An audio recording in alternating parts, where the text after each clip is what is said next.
Welcome to today's City Council meeting. As always, we're grateful to have you joining us. As most of you know, we've been holding electronic meetings due to the ongoing practice of social distancing. In fact, 2020 has been challenging, and all of us have felt the impacts in some ways. Health concerns, social isolation, the earthquake, and most recently and significantly by the pressing current events and protests related to systemic racism, lack of adequate social services, and the need to examine our policing. In the midst of these events, we have felt national and local civil unrest and outrage. Our Salt Lake City residents and people who care about Salt Lake City have sent thousands of comments relating to systemic issues in our city services, which allow racism to impact our communities. Thank you for those comments. The comments have covered the spectrum of options, and we want to reassure the public that your comments are part of the public record and have been shared with all council members.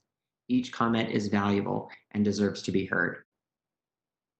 Part of what we do during our work session is take all of the different ideas, requests, demands, and pleas from your comments and try to weave them together. Some people want the police to be dismantled. Some people want them to have more tools for accountability. A lot of people want to see more investment in services that strengthen our community. In preparation for the potential budget vote, which is scheduled for later tonight, the work session briefing is our opportunity to bring all of these ideas to the table and work to unify conflicting policies into a viable path forward for our city. For people joining us today, you can watch the meeting on our local video feeds on the council's agenda page, our YouTube page, Salt Lake City Television, or Facebook Live. Although conducting our meetings electronically is different than our informal in-person public processes, this is still considered an open and public meeting, and we're glad that you're tuning in. Although there is no public comment during our work session, you can join us for public comment at our 7 p.m. formal meeting and share the comments that you have then. And of course, your feedback is always welcome. Anyone can reach us by mail at P.O. Box 145476, Salt Lake City, Utah 84114-5476, or by emailing us at council.comments@slcgov.com, or by calling our 24-hour phone comment line. The number for that is 801-535-7654. We'll now go on to our work session items. The first is an update from the administration on the status of local emergencies related to COVID-19 and the March earthquake. With us to provide the update on those is Aaron Mendenhall, Salt Lake City Mayor, Rachel Otto, our Chief of Staff, and Lisa Schaefer, the Chief Administrative Officer for Salt Lake City. I'll go ahead and turn the time over to the Mayor and Rachel. Mayor, thank you for being here with us. Always a pleasure. I'm assuming Rachel's on the phone too. I am here. Hello. Rachel has the bread and butter of the update, but if you don't mind, I'll take the passenger seat and I'll probably jump in intermittently. Go right ahead. Thank you. Rachel. Thank you, Mr. Chair. And Mayor, I'm going to have to bump you to the back seat because I'm actually going to give the driver's seat to David Litvak, who is in the best position to give the council just about a 5-minute update on the targeted efforts towards vulnerable populations in the county and in Salt Lake City. Based on, I know that there's a lot of news out there about Utah becoming kind of a hot spot, and I know that the mayor and the council are both quite interested and passionate about the targeted efforts that are happening in some of the zip codes that have seen a higher incidence in infection. So David Litvak has generously agreed to be here to give that update. Pass it to him. Thanks, David. Thanks, Rachel. Mr. Chair, council members, thank you for the opportunity to provide a quick update. I'm happy to also answer any questions that you may have. Just want to start with just giving an update regarding our efforts for individuals experiencing homelessness. A lot of the efforts that we've spoken about continue. The every week I send to council staff a copy of the weekly report, which lists the number of tests that have been administered to this point, the number of active cases and recovered cases. As of Monday, June 15th, the latest report, we have administered over 1,300 tests among individuals experiencing homelessness. We currently have 2 active positive cases and have had 220 individuals cases recovered. New in our efforts to meet the needs of individuals experiencing homelessness, last week, city and county together able to create access to showers to help meet the hygiene needs for the unsheltered population. We are currently utilizing 3 rec centers Monday through Friday, 1 p.m. to 3 p.m. The Northwest Recreation Center, Fairmont Aquatic Center, and then the Taylorsville Recreation Center are available for individuals experiencing homelessness to access showers. That is not something new. Typically, it costs $2 for individuals to access those showers. For the purposes now that individuals are not being charged, and that is being covered, the cost is being covered through the county's incident command. The Stay Safe, Stay Home hotel continues to operate, averaging probably about 128 individuals. We have started to transition individuals from the hotel to housing. We've had 12 individuals access permanent housing directly from the hotel. That program is slated to continue to run through until the end of July 31st.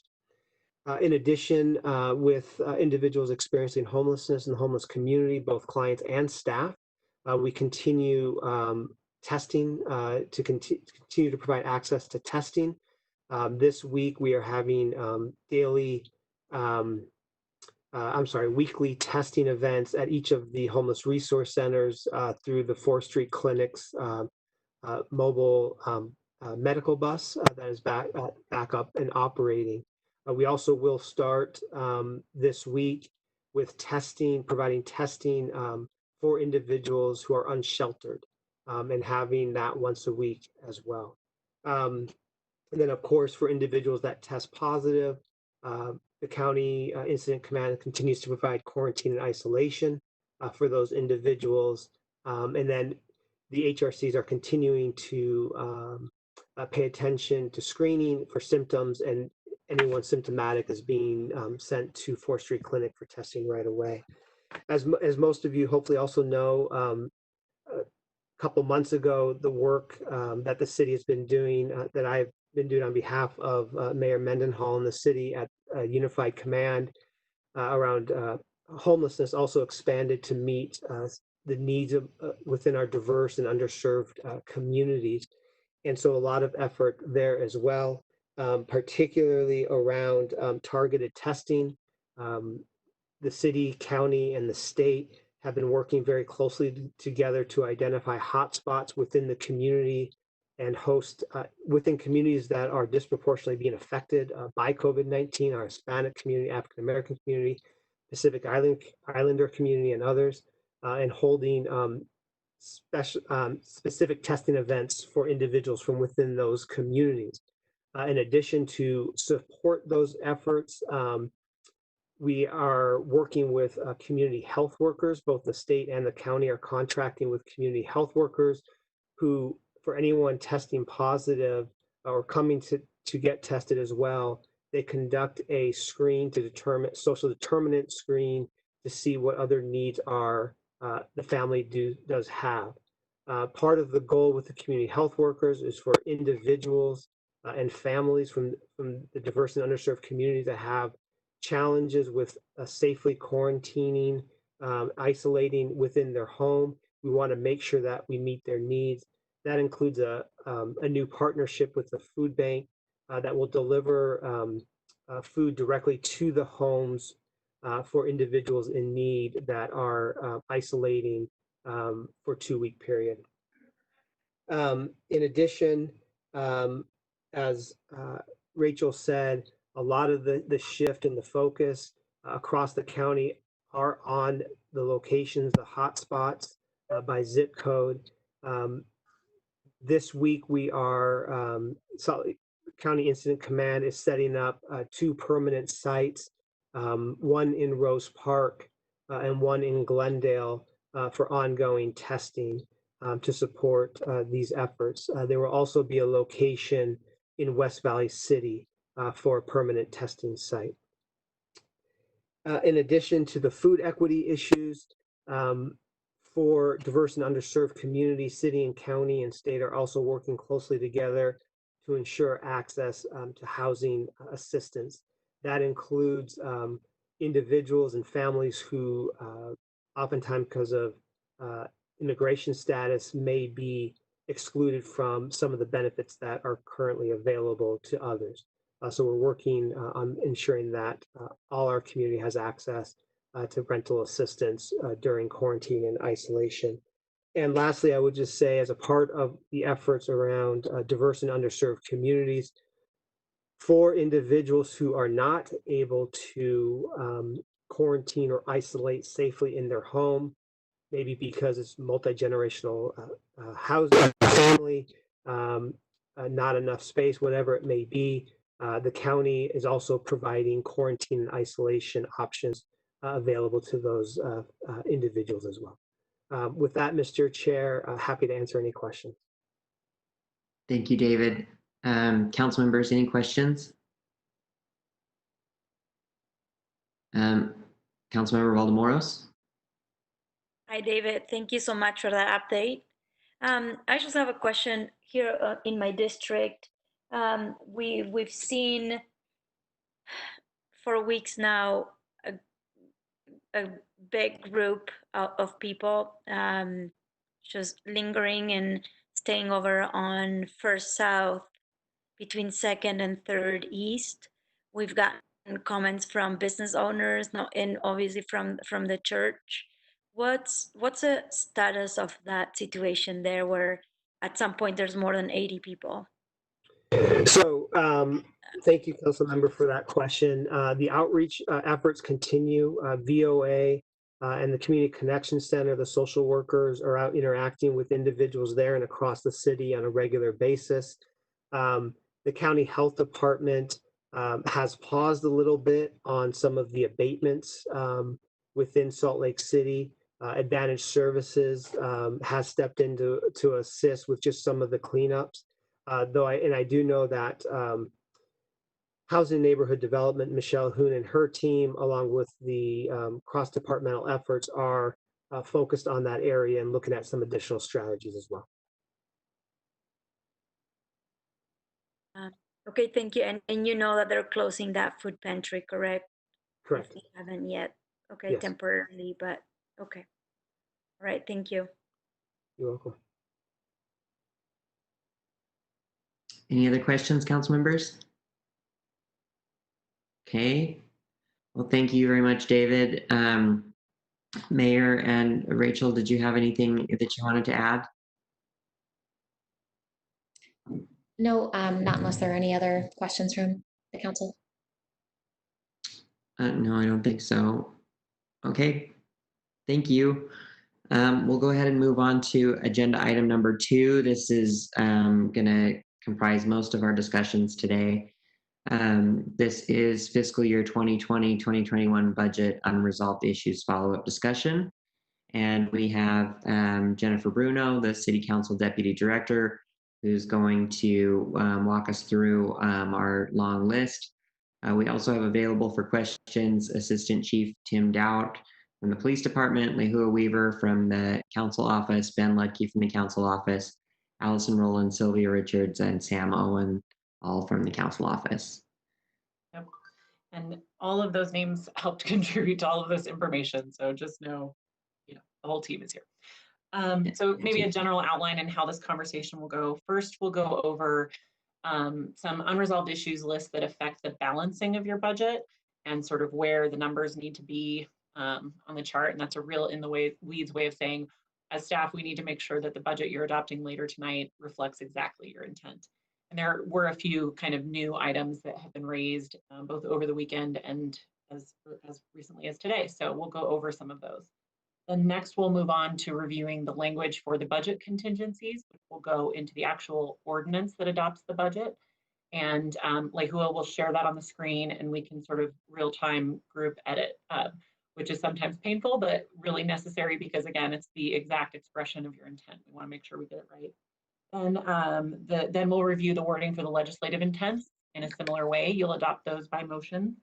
And then last but not least, we'll review the motion sheet. It's a very different motion sheet from what you're used to seeing, just because there are so many different pieces involved in the budget adoption. And so we want to make sure you feel comfortable with like which piece adopts which part. So with that said, I'll go into the unresolved issues sort of tracking. And I'm loosely following the staff report if you guys want to pull that up. So this is new information as of yesterday, and I'll pipe in with other information as it comes up. The first was a clarification on the body camera funding. Staff, sometimes when we work through the budget, we miss sort of important things that seem minor distinctions, but are important. And Mary Beth helped us understand that actually the existing funding for body cameras is already in the non-departmental budget. And so the straw poll that you guys took last week to move the money out of the police department, it actually already was out of the police department. And that's fairly consistent with sort of how the fleet funding works, non-departmental. So anyway, we're just clarifying that if you wanted to fund body cameras, it already exists in non-departmental, and based on the council straw poll from last week, you would just be adding to that funding in non-departmental for body cameras. And I know that there have been some questions about that have come up over the last few hours, and so I don't know, Mr. Chair, if you want to have that conversation now, or how do you want to handle that?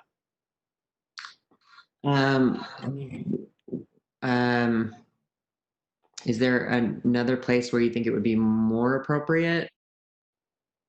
No, not necessarily. I think that it was just a question of maybe talking about the council's reasoning for supporting body cameras for all officers. And I don't know if other council members had more information on that. I've just been copied on random text saying that we wanted to talk about it. Okay. Sure, let's talk about it. So I know that, oh, by the way, do we find out where Councilmember Johnston is? He mentioned that he is in another meeting that is going long and that he would be joining this meeting a little late. Okay. All right. So we had previously talked about and straw polled setting money aside for body cameras and for de-escalation training. I just want to clarify that those would be outside of the police department. Those would be under non-departmental. The body cameras, obviously, and the sort of enhanced equipment for body cameras could be accessed, and that equipment could be purchased as soon as it's allocated and we get into the new year. The training, I think, is different, and I think I've evolved on training as well as a lot of you. It sounds like have. What we had talked about this morning in Chair Vice Chair, and I was hoping Andrew would be here for this, but I'll try to represent what he had said, is that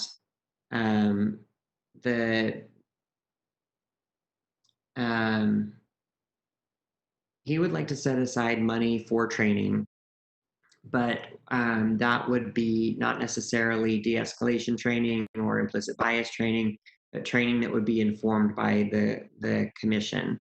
And I think that is wise, because I think we can assume that the commission is going to have changes or recommended changes to our police department. And I think that we can assume that those changes are going to require officers to have some amount of training.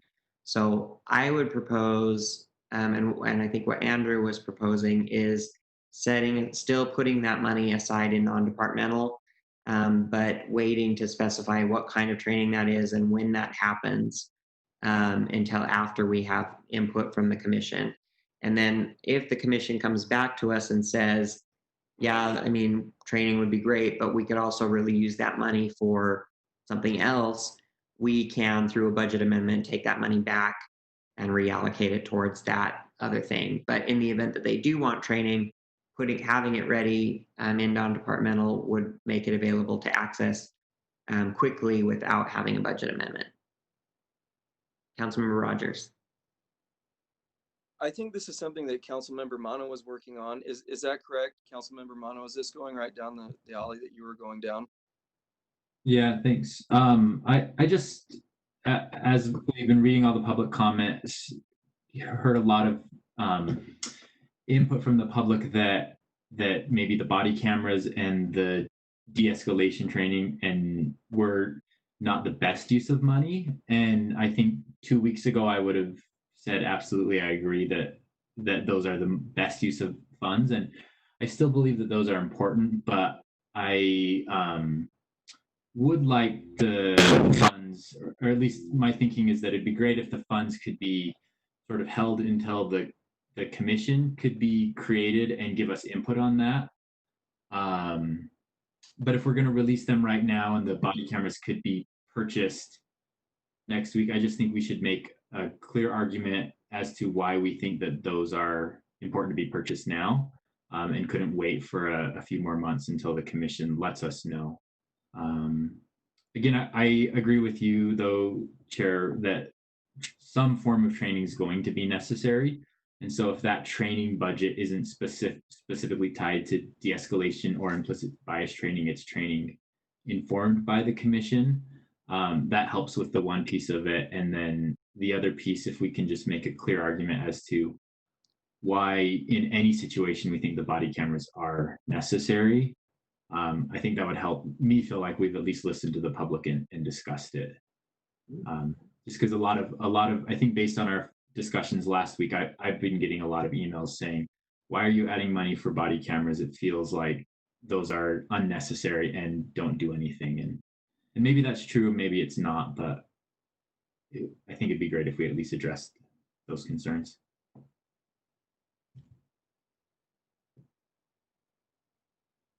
Okay, other people who share that perspective? Councilmember Valdemoros? So with the cameras, I would like to talk about the role of the cameras and why 4 years ago the council funded a certain amount of cameras and what the benefit was of it. But just to bring another perspective into the conversation, if the cameras were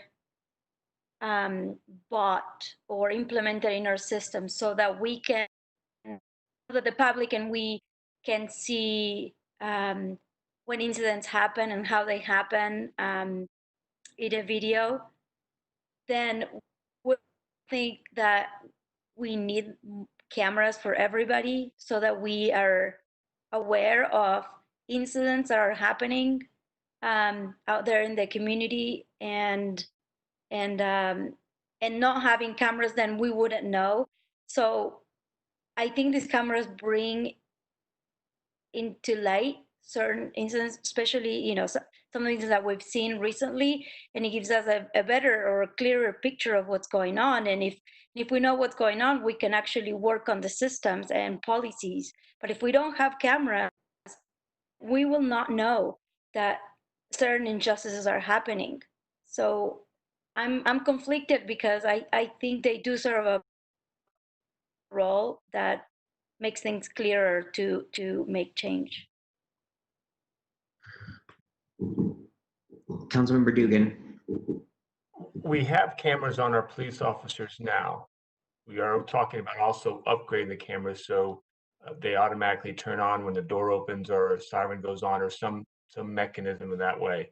So we have cameras now, which is, I believe, still is important. But I look at this and say, we have a council, we have cameras, and we have a commission, and we have a zero-based budget proposition to look at our budget in a whole and our spending in a whole. So I think we can actually take a pause on purchasing new cameras and purchasing new disc or spending money on additional training or changing the training until we have a better picture of where we want to put the money and the roles and responsibilities we have on our police force. So I'm okay if we were to pause it and maybe even have it set aside so that it's, the first take is for cameras and training. And if that's not the right place, then we can move it somewhere else. But so that's where I'm thinking at this time. I'm open. I want to have this discussion because I think it's important for us to have this discussion and look at the broader picture, because I think we're also talking about some other reform and some other justice stuff. So this kind of like allows us to take a look at this thing without really affecting our current police force because we have funding for cameras. Please, and Mr. Chair, oh, sorry. So go, if I'm wrong about the cameras, please tell me. I think there's a clarification, and we do not currently have funding for all officers to have cameras. And the cameras they do have are nearing the end of their life. And so over the course of the year, there will be fewer cameras and potentially a significant portion of the force that won't have cameras. Okay, that's a good point. And just to follow up with that, they're older series. They're not as reliable as the new are. So it's a lot. There's a lot more cables than the current stuff is. I mean, it's a lot more burdensome on the officer. So the current is more burdensome.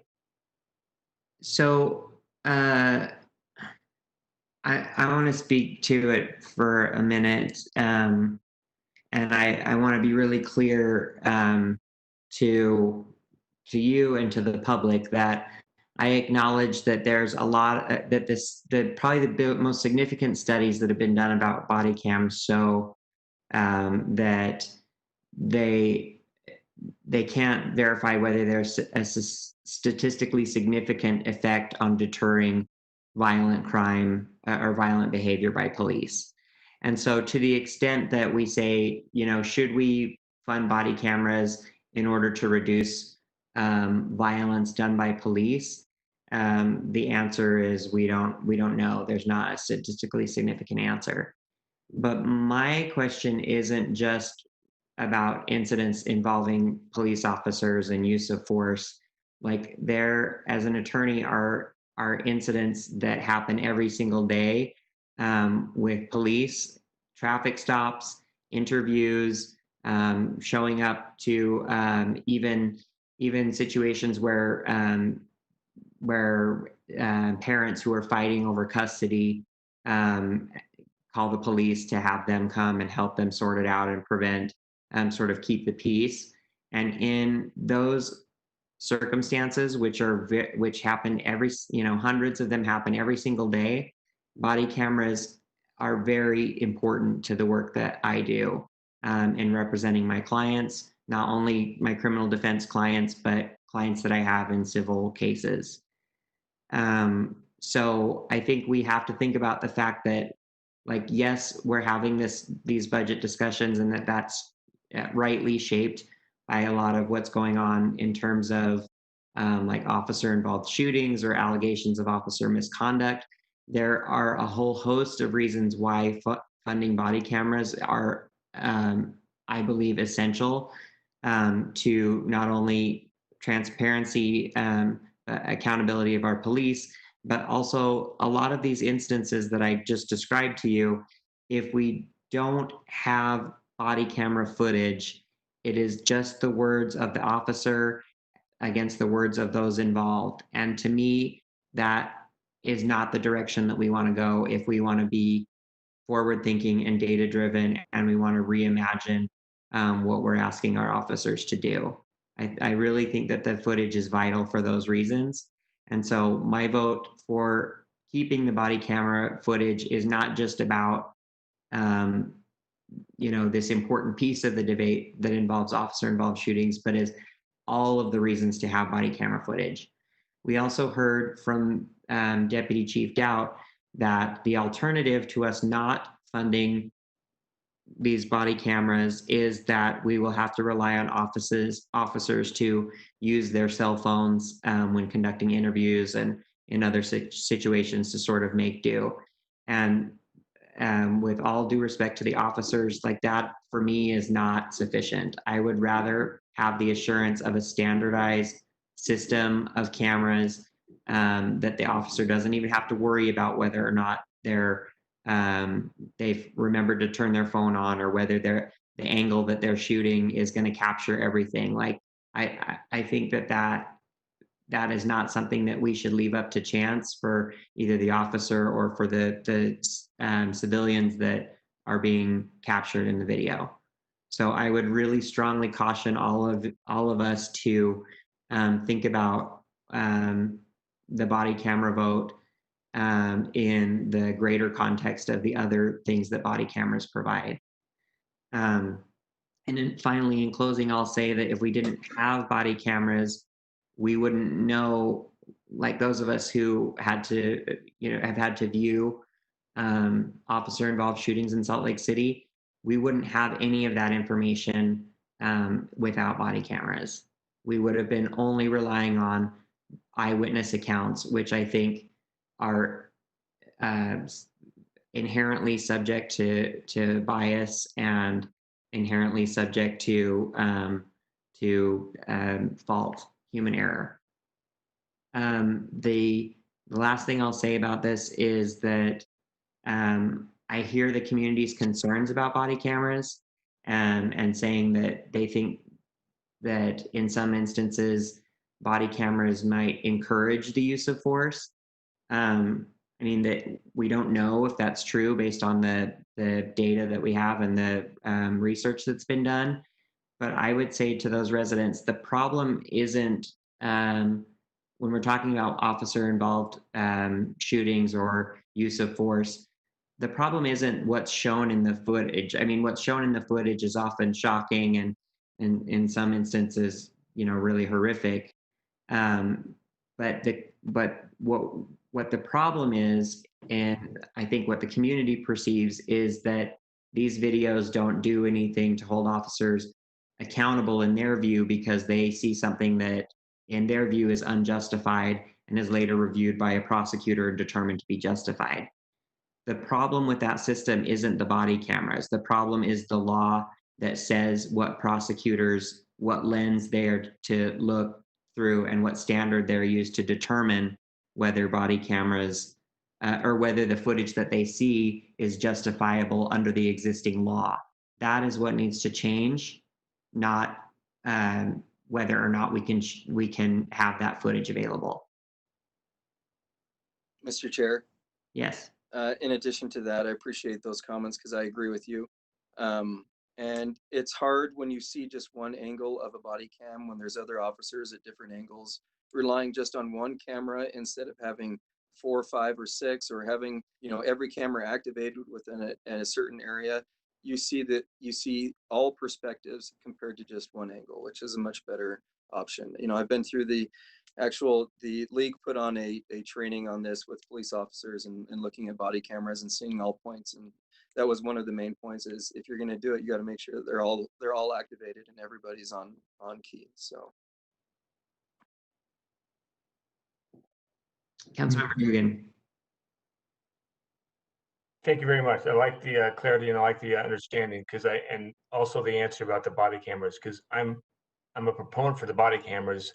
I was just taking a pause if we all had them. If we need new cameras and we're not going to all have them on them, then I think a pause would be justified in that case. But if we're going to lose body cameras and we're not going to have officers have them and they're going to use a cell phone, I don't think that's the right choice either. Because I think you don't want an officer fumbling with a cell phone, but you also don't want an officer fumbling with bad equipment. And I think your point I really want to emphasize here is that it's not so much the body camera, but the justice reform that uses the body camera information. That's really, going to the root cause. The body camera is a tool. The justice reform is where we need to look at probably deeper. And I think that I really appreciate that comment there. Thank you. Thank you. Councilmember Demono. Thanks. I appreciate that also. It's some new points from me as well. And again, I've always thought body cameras were important. And after this conversation, there's some additional information that I've gotten. My question though still is, if we have this commission, we also have a really tight budget year, and the commission comes up with a few really good points that they think are important. How are we going to find funding for those things if we've already encumbered it in? It's a large number. It's 780,000 for the additional body cameras. If we find a situation where that 780,000 could have been used better in a different place, is that just dipping into fund balance a little bit more? And is that something we would even consider at that point? Just because I think there's all these solutions, and I worry that we're choosing the one that makes the most sense and is obvious to us, but there might be another solution that the commission finds that is more important, but we just don't know it exists yet. And Mr. Chair, I could speak to the funding options if that would be helpful. Yeah, thank you. I know we also have Lisa, Rachel, or the mayor available to talk about when the purchase of those would occur. So, but go ahead, Jennifer. If the commission found that there were some items that needed to be funded, obviously fund balance is your sort of typical mid-year budget go-to. But in this particular case, there's also money that is proposed to be put into a holding account from the police department budget, as well as funding that the council sort of gathered up from the expired CIP projects and the money freed up by the North Temple Viaduct CDA, that depending on what shape their recommendations took, those funds might be a good sort of fit for that. So in this particular case, I think there might be one or two other tools to look at other than fund balance for the commission. Councilmember Fowler. Thank you. I think also to Jen's point, and I just thought of this, Darren, I'm glad we're having this discussion because I think Darren brought up a good point. I am a huge proponent of body cameras. Again, as my work as an attorney, some of the things that Chris mentioned, they're incredibly important, even outside of any officer involved use of force, right? For a lot of different reasons, we need them. But I think it's also important to bring up what Darren says. Are we going for the low-hanging fruit when there might be a really good other fruit right above it, right? And then not having the money available to do something like that. So I appreciate Jen bringing up some of those funding options. And I think too, we may find some of that money within the police budget as we go through the zero-based budget exercise, right? And as we're tearing that down and rebuilding it block by block and finding those different sources that maybe we don't need, that might be a source of funding that we then are able to use. I don't know what it's going to look like when we build it all back up, but the possibility of there being a dedicated amount to the commission, that might be there. We just don't know that yet. And that I think is part of the value of that zero-based budget exercise, is to as Jen pointed out last week, to really realign the budget with our priorities. And so maybe at the end of the day, I keep saying to people, the saying that my old public defender director said is, it's not everything, but it's something. As a public defender, you kind of have to take the small wins because we very rarely get the big wins. And so maybe right now, this isn't everything, but it's something as we go through the exercises of rebuilding and both through the commission, through our budget exercise, through community input, with our budget, and realign our focus and our priorities there. Anyone else want to speak to this issue?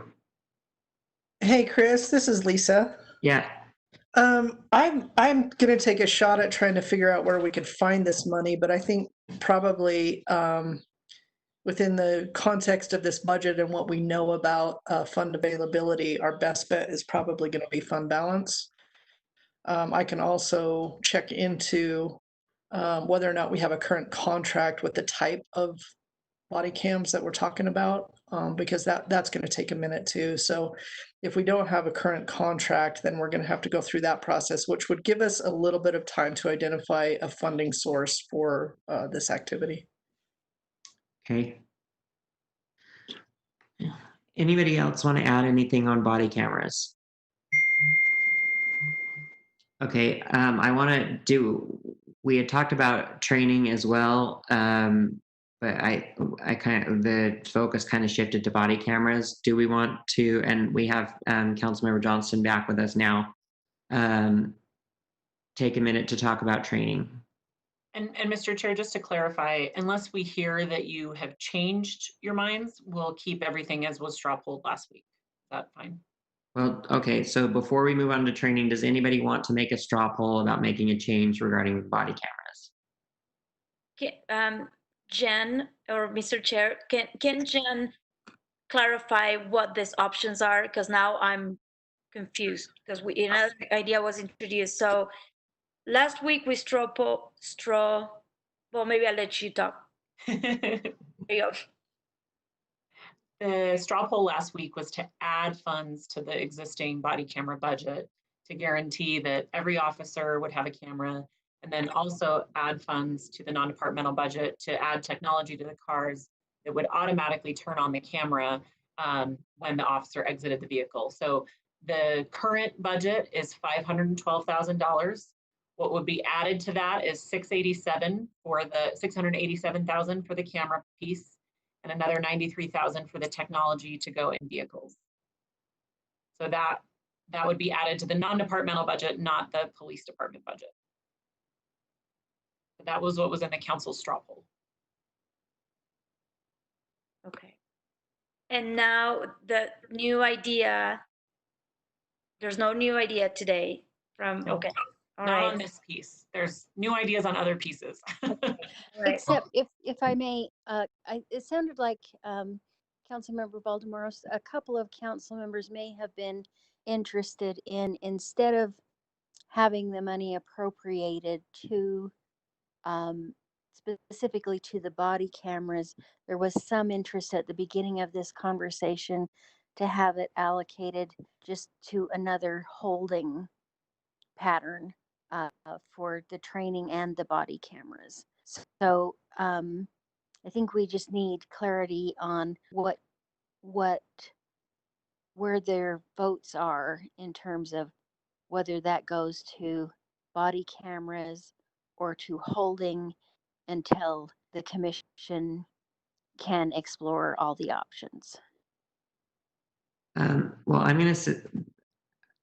I think the new idea is today just that we don't fund the body cameras that we had previously straw polled on.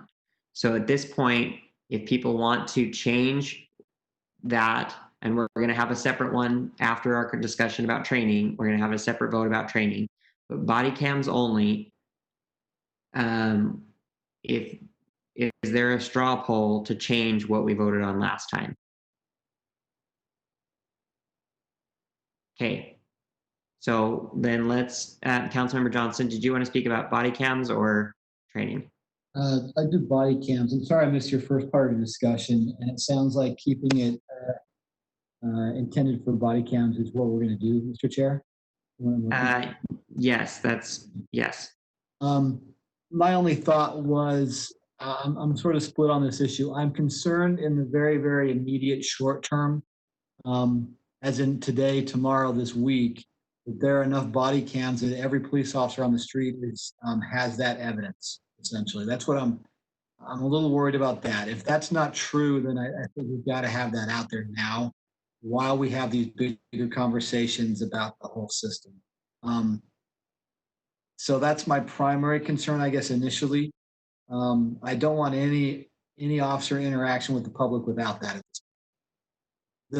My inclination, however, if that is covered, was I wanted to empower the commission to look at the system and make strong recommendations about how best to intervene now, midterm and long term. And it might be body cams because I think that transparency issue is going to be fundamental for us going forward. But it might be that and something else. I just wanted some flexibility there. So I guess I'm sort of struggling with not being exactly clear if every officer has a body cam at this point. Maybe Chief Dow could help, and that would help me understand perhaps. Chief Dow clarified, and Chief Dow, tell me if this is wrong, but at the beginning of our briefing that we don't currently have enough body cams for every police officer, and we anticipate that over the coming year, more will continue to break that won't be replaced. Is that correct? That's correct. We've been working on replacing our body cameras for over a year now, and they continue to break.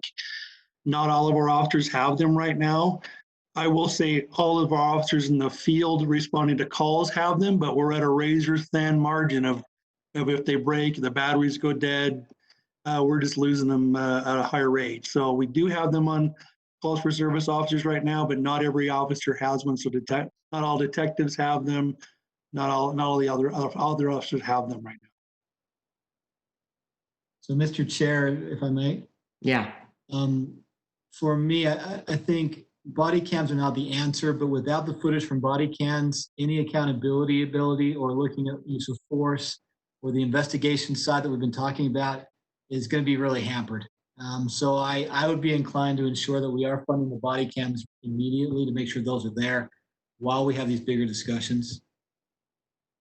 Yeah, thank you. I mean, I second what you said. Like, I'm not comfortable sending any officer out to any interaction with the public without a body camera that we know is going to work and isn't going to break down, and preferably one that they don't have to worry about when to turn on or turn off or whatever. So, since there was no straw poll proposed, we'll move on to training. And Andrew, I tried to summarize what you were saying, that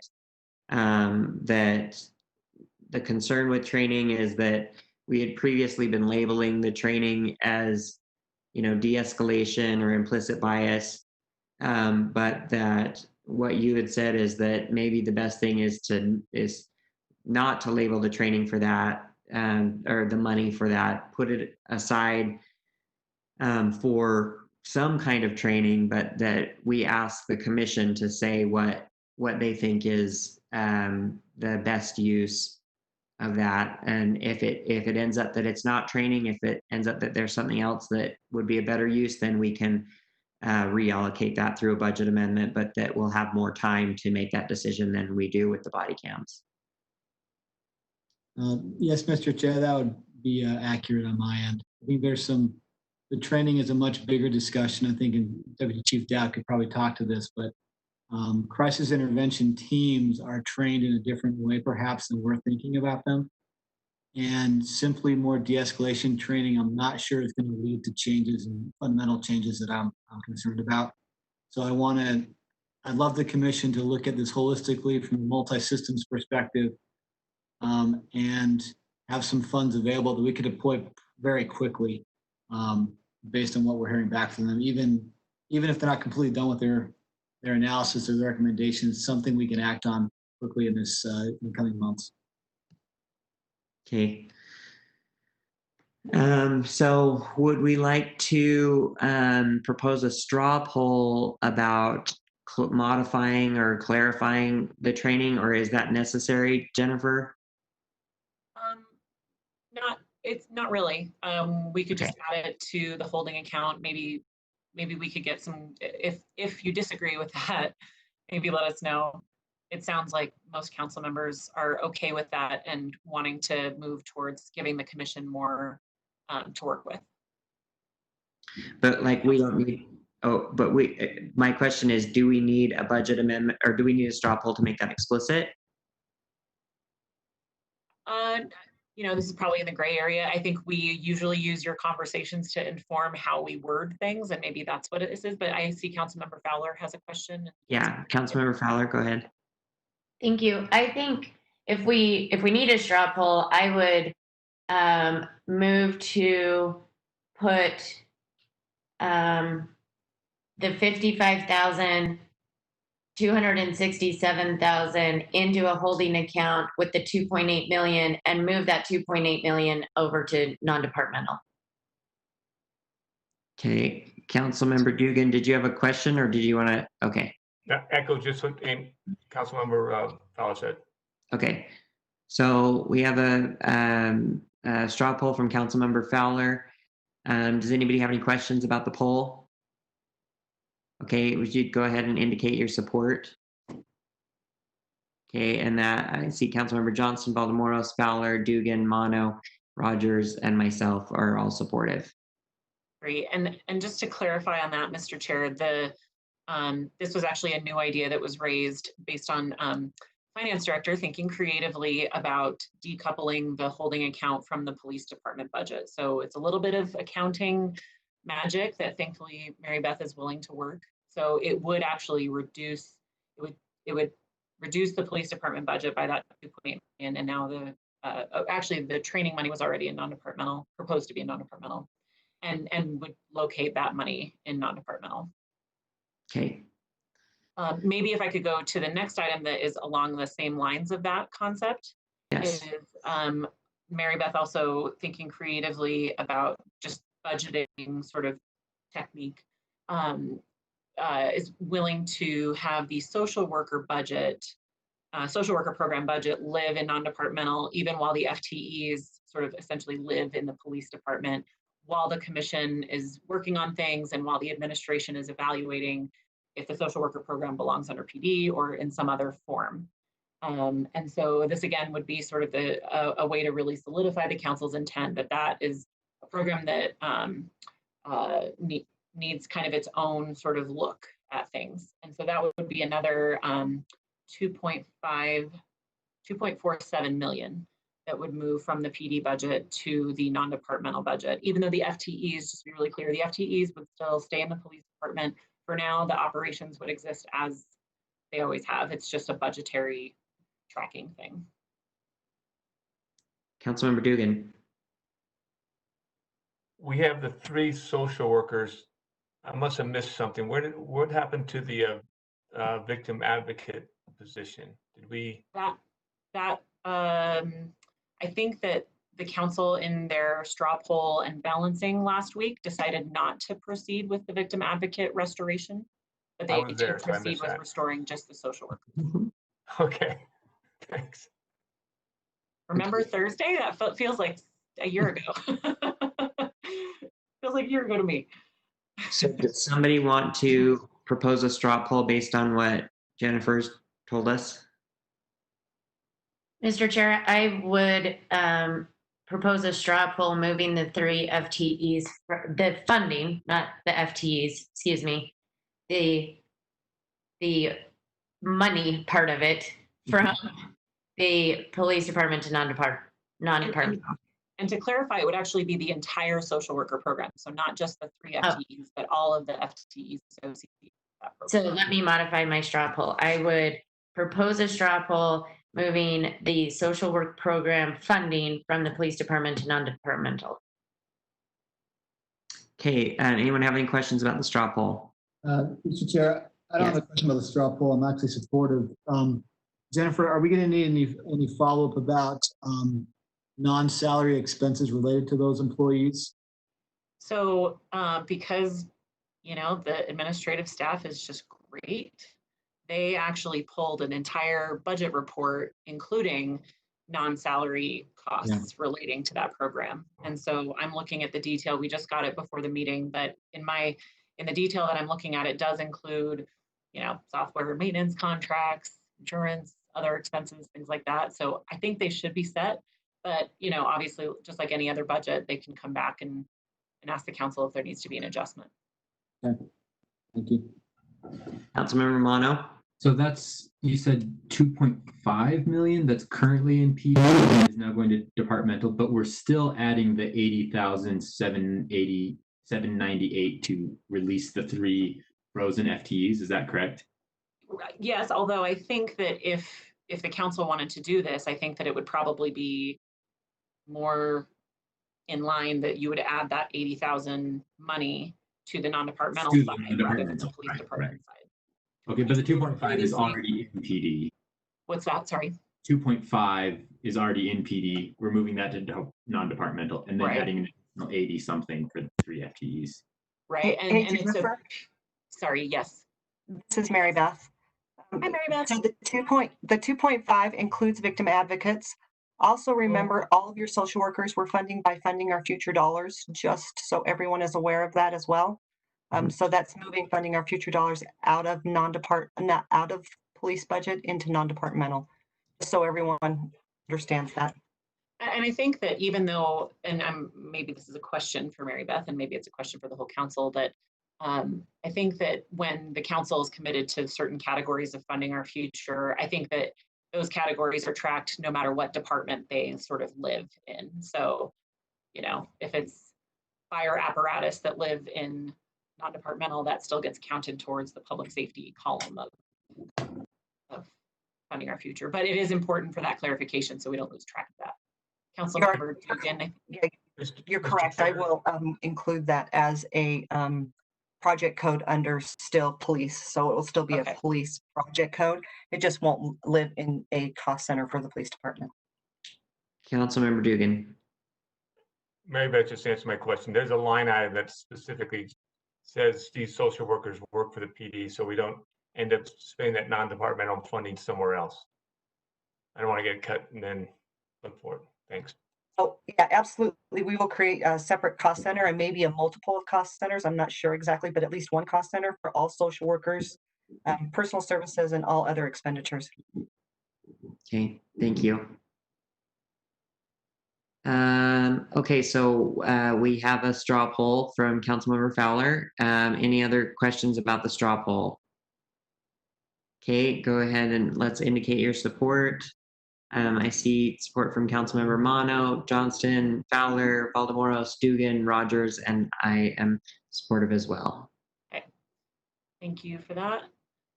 And thanks to Mary Beth for the creative thinking. The next idea that came up recently is a concept of adding funds to support the commission that is in the process of getting developed, so that those commission members can either receive a small stipend or a stipend, or receive compensation for childcare that's needed, or food, transportation, stuff like that that's needed.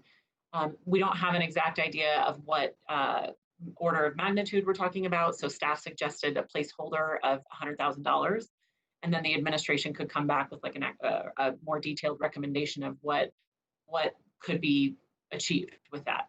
And one of the funding source ideas that staff had, knowing that we're at the end of the budget year now, no department spends exactly their full budget, to say maybe $100,000 that would have otherwise lapsed to fund balance this current year, so in this June that we're in now, taking that and allocating it for this purpose in the coming fiscal year. So that's just an idea, and maybe the department you sort of focus on is because it's a commission focused on the police, maybe it's funding that would have otherwise lapsed to fund balance from the police department, but it could be any department, really. And do we know that the fund balancing lapse from PD is that going to equal 100,000? I believe that the PD usually lapses significantly more than $100,000 to fund balance, and so this is just a guess. It's an educated guess, I should say, that there is sufficient funding lapsing to fund balance from the PD. Okay, so council members, I'll look for a straw poll on that suggestion. Councilmember Valdemoros. This is my first straw poll, so patience. I straw poll that the council allocates $100,000 from the fund balance of the police department for this year, for 2020, to be used for the compensation of the participants of the commission. Okay. Is that good? Well, I just want to clarify, did you want to specify 100,000 from fund balance or all of the fund balance from PD? I don't know that, Jen. I would advise, sorry, I'm also looking at the sort of broader fund balance picture, which we're also talking about.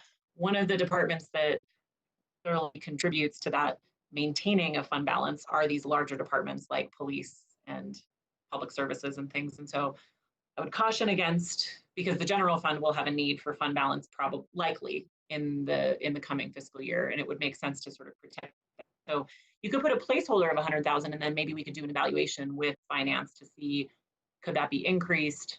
No, that kind of thing. Okay, so Councilmember Oldemoros, the straw poll, did you want to do that? Yes, and so do I need to repeat it, or is it clear on the record? It's a placeholder. Okay. Yeah, I think it's clear. Okay. Is it for up to $100,000 we're saying? No, we're saying 100,000 at least, and then If it comes in under 100,000, no problem still? I think that The money would just sit there. I think that if, like, for example, if the police department only lapsed $80,000 to fund balance, functionally, it's not like the money is being tracked directly from the police lapsing money to the non-departmental. It's every department lapses money to fund balance. That total is somewhere between 3 and 6 million. And so in that aggregation of all the money that drops to fund balance, $100,000 would be allocated to non-departmental. I just want to be clear because it sounds like we were only going to take it from PD and no one else would move in. So odds are we'll have enough out of PD, but I just wanted to be clear in case there's a question. Okay, any other questions about the straw poll? Okay, go ahead and indicate whether you're supportive. I see support from Councilmember Oldemoros, Dugan, Fowler, Johnston, Mono, Rogers, and I am as well. So that's unanimous straw poll. Okay, Mr. Chair, so that's it for sort of changes to the council's last understanding of the police department related items. But there are a few other just minor clarifications and things as we go through unresolved issues. The next is fire department, following up on the council straw poll to have the chief work on a proposal to allow for hiring. And he and Lisa did a great job of creatively working within existing resources. And so what, in a sense, they're using is some of those unfunded positions. A couple years ago, the council, in a similar way that they did for the police department, added some FTEs that are unfunded so that the fire department could have sort of a rolling, making sure that they didn't get underneath their sort of desired threshold of staff based on retirements, and sort of how sometimes retirements don't always time perfectly with the recruit class. And so I sent that proposal to you guys Friday. I think I also attached it to this report, but I apologize if I didn't make it. But if the council is supportive of the fire department moving in that direction, you would not need to add any money to the unresolved issues or to the sort of unresolved issues tracking, but the fire department would be able to hire a recruit class in the fall. I think in the fall. I don't know if Lisa wants to jump in and clarify what the timing of that, but if the council's supportive of that. I mean, technically they have the authorization for the FTEs, so it's not clear to me that you have to take a straw poll, but maybe it would help them to know that you're supportive. Lisa Schaefer, you want to add to that? I don't. I'm here if you have any questions, but I think Jen absolutely described it correctly. In anticipation of retirements, the council wisely has set aside those positions that are unfunded, and they would just be available. If you authorize this, then Chief Lee would have the flexibility to offer a recruit class that is actually, basically worth offering, right? You have to have so many people to do a recruit class. So under this scenario, no additional money to the budget. but he would be able to offer a recruit class, and my understanding that would be in August. Okay. And someone want to propose a straw poll? But nothing's changing, right? They already have that authorization. Right. I think that there is a certain hesitancy for departments to proceed with hiring when there's sort of a general concept of the pause. And so even though legally they probably need you guys to take a straw poll, it probably would help so that the administration knows how to proceed. Mr. Chair, I would just straw poll to support the fire department's plan to fill their positions. Any questions about the straw poll? Okay, go ahead and indicate your support or opposition. I see support from Councilmember Mono, Johnston, Fowler, Aldemoros, Dugan, Rogers, and I'm supportive as well. Thank you. The next item is the transportation funding holding account. The administration got back to us with some additional clarification that, we had set aside sort of all of the non-personal services related costs so that the council could evaluate further how the projects are vetted and selected. This is, backing up. This is the projects that relate to the county quarter cent funding. So this is that funding that's tracked separately for transportation projects. You guys had asked them to set aside funds for projects in a holding account so you could evaluate them, make sure that they went through this process, which they haven't yet, and maybe even align them with CIP. We have a legislative intent about that. But in addition, the administration clarified that there was about $300,000 that they could really use at the beginning of this fiscal year as it relates to contract work that is sort of needed and necessary maintenance type work. And so that's what they're like, bike lane repair, stripe painting, things like that. And it's, I guess, one contract that addresses multiple, many of those services. So if the council's okay, we would just back $300,000 out of that holding account and authorize it in the budget.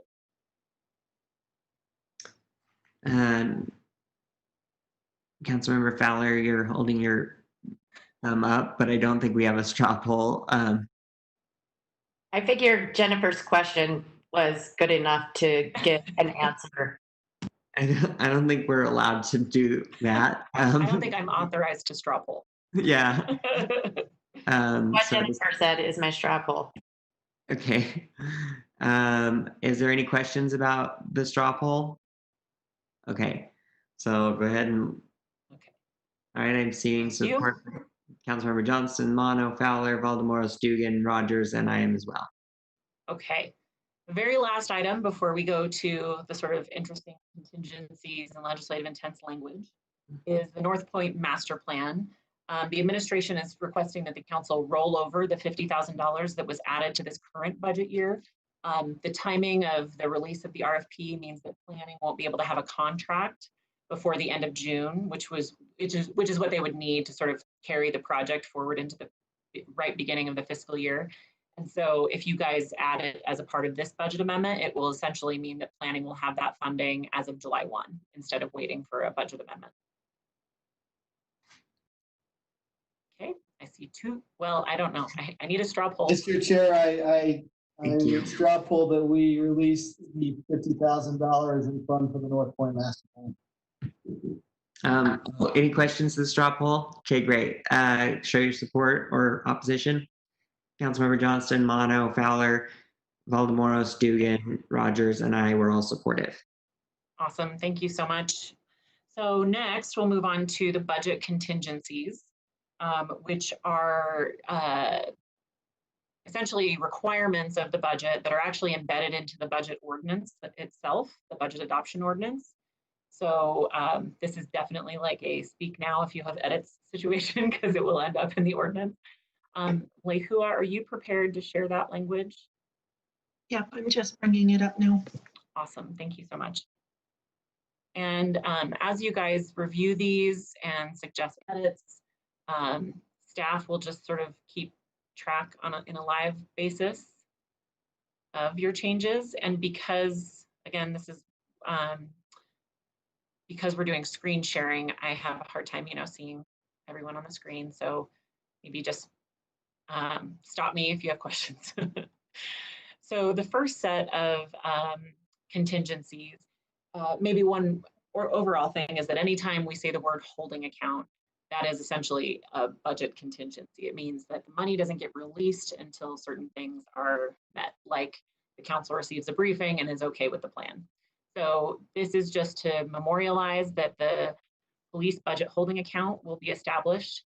I think based on the straw polls that were taken previously, we'll need to add the training budgets, both the 55,000 and 200 and so we'll need to add the 267,800 and the 55,000 to that holding account.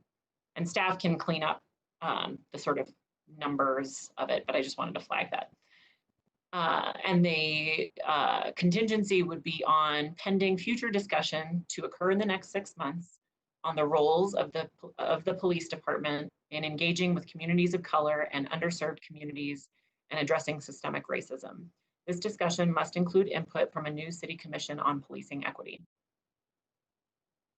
Is everyone okay with that language? Or this, again, this is very draft staff language based on previous conversations. So please feel free to edit if things don't make sense. This is in our packet, right? I think it was added today. So I saw it at one point and now I can't figure out what page it's on. Okay, I'll keep looking. It's also different in different staff reports. This exact phrase has appeared different times. So it's also possible that it was just in the unresolved issue staff report and it ended up here. So this is that time of year where it's all the places. Okay. Can we clarify that 267,800 that who had just typed actually is an additional 55,000 on top of that? Yep. And is there a directive that it's for training or it's from what was previously training to whatever the commission chooses, which probably will include some training?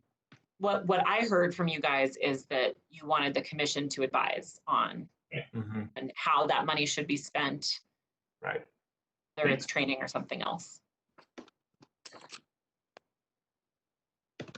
I have a question. Councilmember Valdemoros.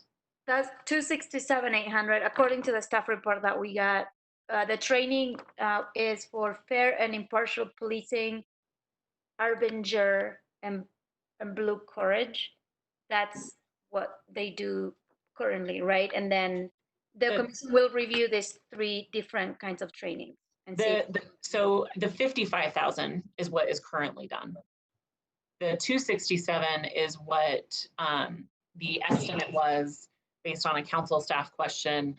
What would it take to get every officer trained? I think we might have put a 1-year time frame on it. And so it's always been a little bit of a placeholder because it's not like there's a specific training program that costs exactly that much money. So what we would do is combine both of those items and say that the commission should advise on how that money can effectively be spent, whether it's training or other.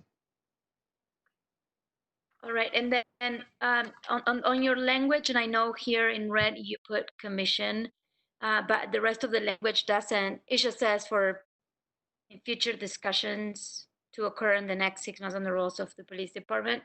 That's something that I would like to have a clarification that we're talking about the city commission, that it's being put together to specifically talk about equity and other things in policing in Salt Lake City.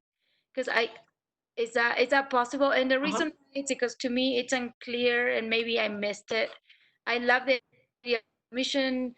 I think good things are going to come out of it, but it's not clear yet if this commission will come up with 5 ideas and they will be implemented, or are this just recommendations and then maybe one day we'll do one of those. I mean, how strong is this commission? And I think, sorry, go ahead. No, that's it. Well, I think that's a good question. Sorry, Mr. Chair, go ahead. I mean, they can't, the commission can't enact things on their own. I think what we would ask them to do is, my understanding is, we would ask them to say, give us some things that you think we should do, and Some of those will be administrative, and the mayor will do them, or the police department will do them. And then to the extent that they ask for any changes in ordinance, that's on us to say, hey, they made this recommendation. Do we want to make it a priority and do this thing that they're telling us to do or not? So if they issue recommendations and we don't follow them, that's on us. And I think that to the extent that you're providing these kinds of funds in a holding account, and that not just these funds, but also funds for community investment, that's about 1.6 million. And that's those funds that you gathered up from CIP projects that were sitting. I think that increases the likelihood that if there are ideas they come up with that cost money, that there's already money sitting that the council could decide to use. But Chris is right, or Mr. Chair is right, that it would take action of the council to allocate those funds. The commission could not allocate those funds.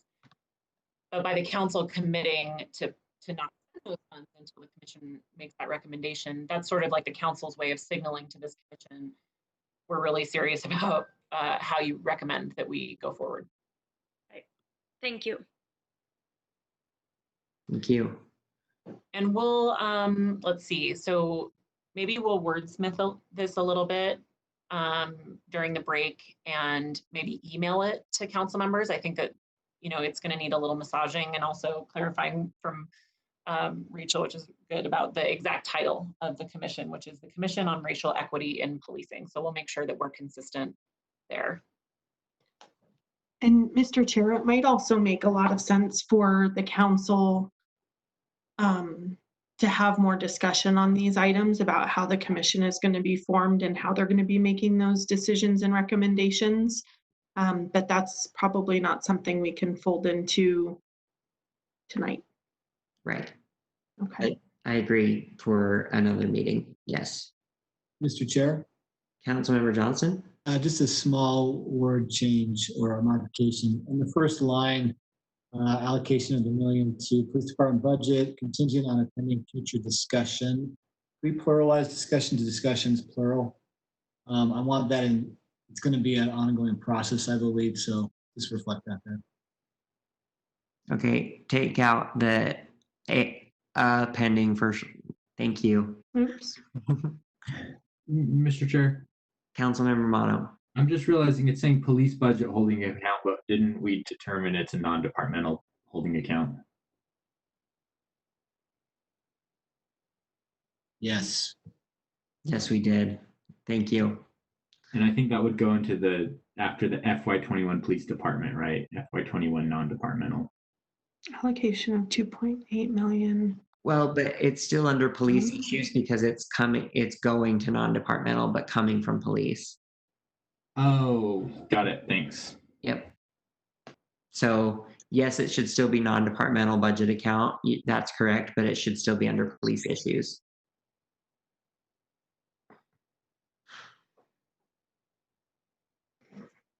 Okay, Jennifer, do you want to take us to the next item?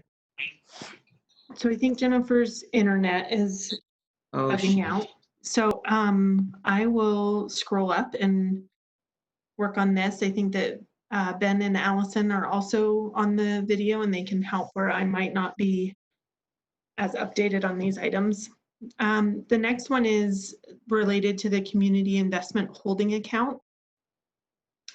This is established with the 996,000 plus in general fund monies freed up from the North Temple Viaduct debt service payments.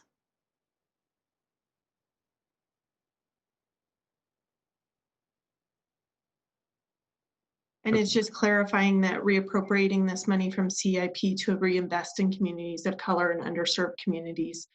And the council would consider and adopt a budget amendment to formally move the money and lift the contingency.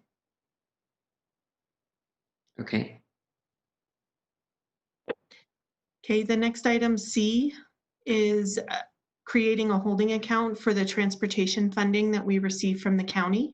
It's the quarter-cent sales tax money that is distributed just over $6.9 million. And basically the funds would be placed into a holding account pending a briefing from the administration on how the funds would be used in a redesigned CIP process. Okay. Can Yeah, can I take us back to police for just one more minute? of course. So we had a number of people asking us to make deeper cuts to police, and I just wanted to have a quick discussion. And I don't know if the chief or Chief Data is still available about uh, um, why we aren't able. What are the limitations on us? Like, I think people are going to want to know why, if we've gone to cut as deep as we could, or why we arrived at the number we could, and how that relates to the suggestion about doing an audit and then working from a zero-based budget. Can we just address that a little bit before we move on? Of course.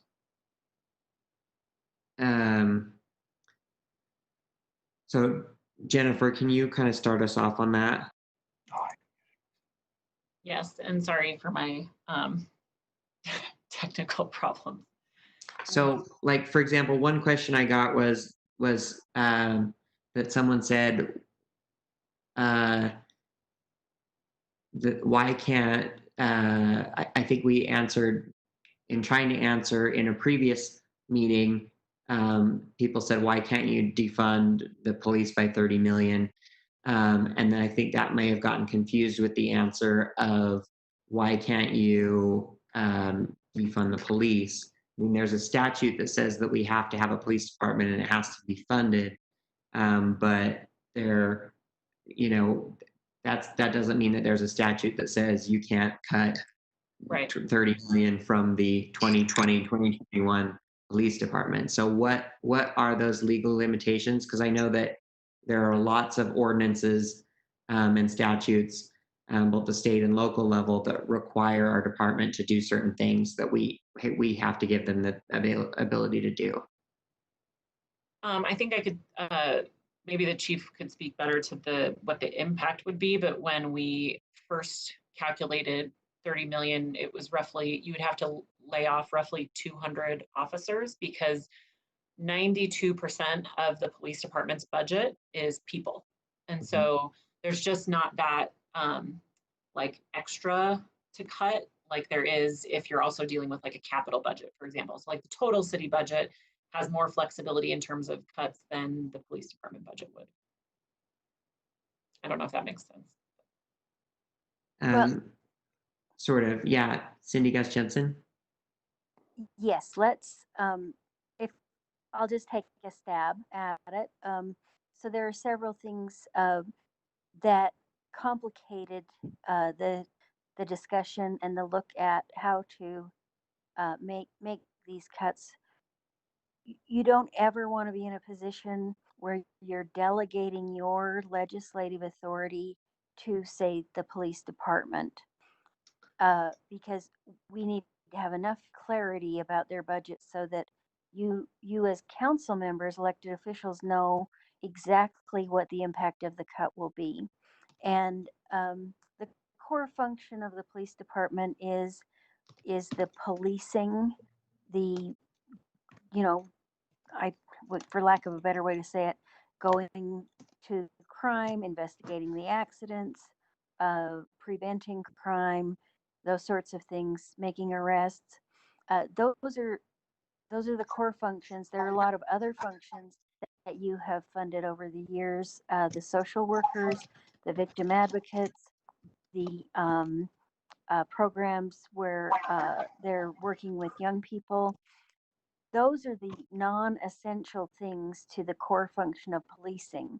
So what would happen if you did more cuts is it's not as much a legal issue as it is a policy issue, because you don't want to cut those things. The community people are telling you that those are things that add value, and they want more of those. So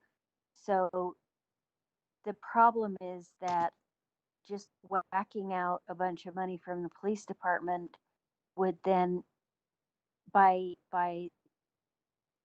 by the very sense of the whole thing, you would have to, they would end up cutting those, the secretaries, the crime lab technicians, the rape kit processing. That was a big initiative of the city council to get that done in a more timely manner. But that is not a core function of police. It's an extra, it is in terms of investigating that type of thing, but getting the kits processed more quickly is an additional amount of money that this city council has supported so that they can get, justice for people in a more reasonable time frame. So all of those things would be on the table for the administration or the police department to say, was that a core function? Is that core to policing? Or do we have too many crime techs, too many victim advocates, that type of a thing? So you couldn't control it to be just the things people don't like. It would be things that people are telling you they do like. That was our problem. So you need, instead of like an axe to cut the budget, you need a scalpel. And that's what we were hoping you would have with the zero-based budget and with the commission. So you'll be doing what people are asking, plus taking into consideration what the previous votes of the public have been, that they wanted some more community officers, that type of a thing. So you'll be doing that. It takes a little longer, and sometimes you have to slow down at first to go fast later.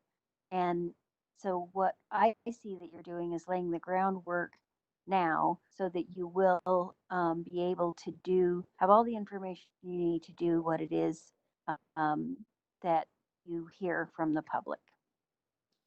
Sorry to drone on. No, thank you. That's really helpful. Council members, do you have any other questions about that? Oh, I think the mayor's trying to talk, but she's muted. Mayor?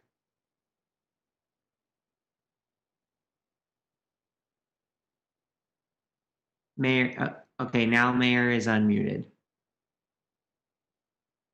Do you want to? Sorry, I think Chris is talking to me. Sorry. Oh, I'm sorry. I thought. Chris. Oh, that's okay. I thought you were talking to us. It's okay. I thought you were talking to us and your mute was on. I apologize. No, that's no problem. Okay, thanks. Council members, questions? Councilmember Valdemoros. I appreciate Cindy's clarification for the public, because it's important that we understand the context, the public understand the context on the decisions that we're trying to make and how to balance our budget and what the issues are. I think we can have both, meaning we can have public safety and our police department do the role that they're there to do, and we can also do community investment in other ways, and we can also work on systemic, racist systems that we have, and we can improve. So I'm not of the one or the other. It's not one or either. We either have police or not. To me, it's more about let's balance and let's improve on the areas that we need to improve.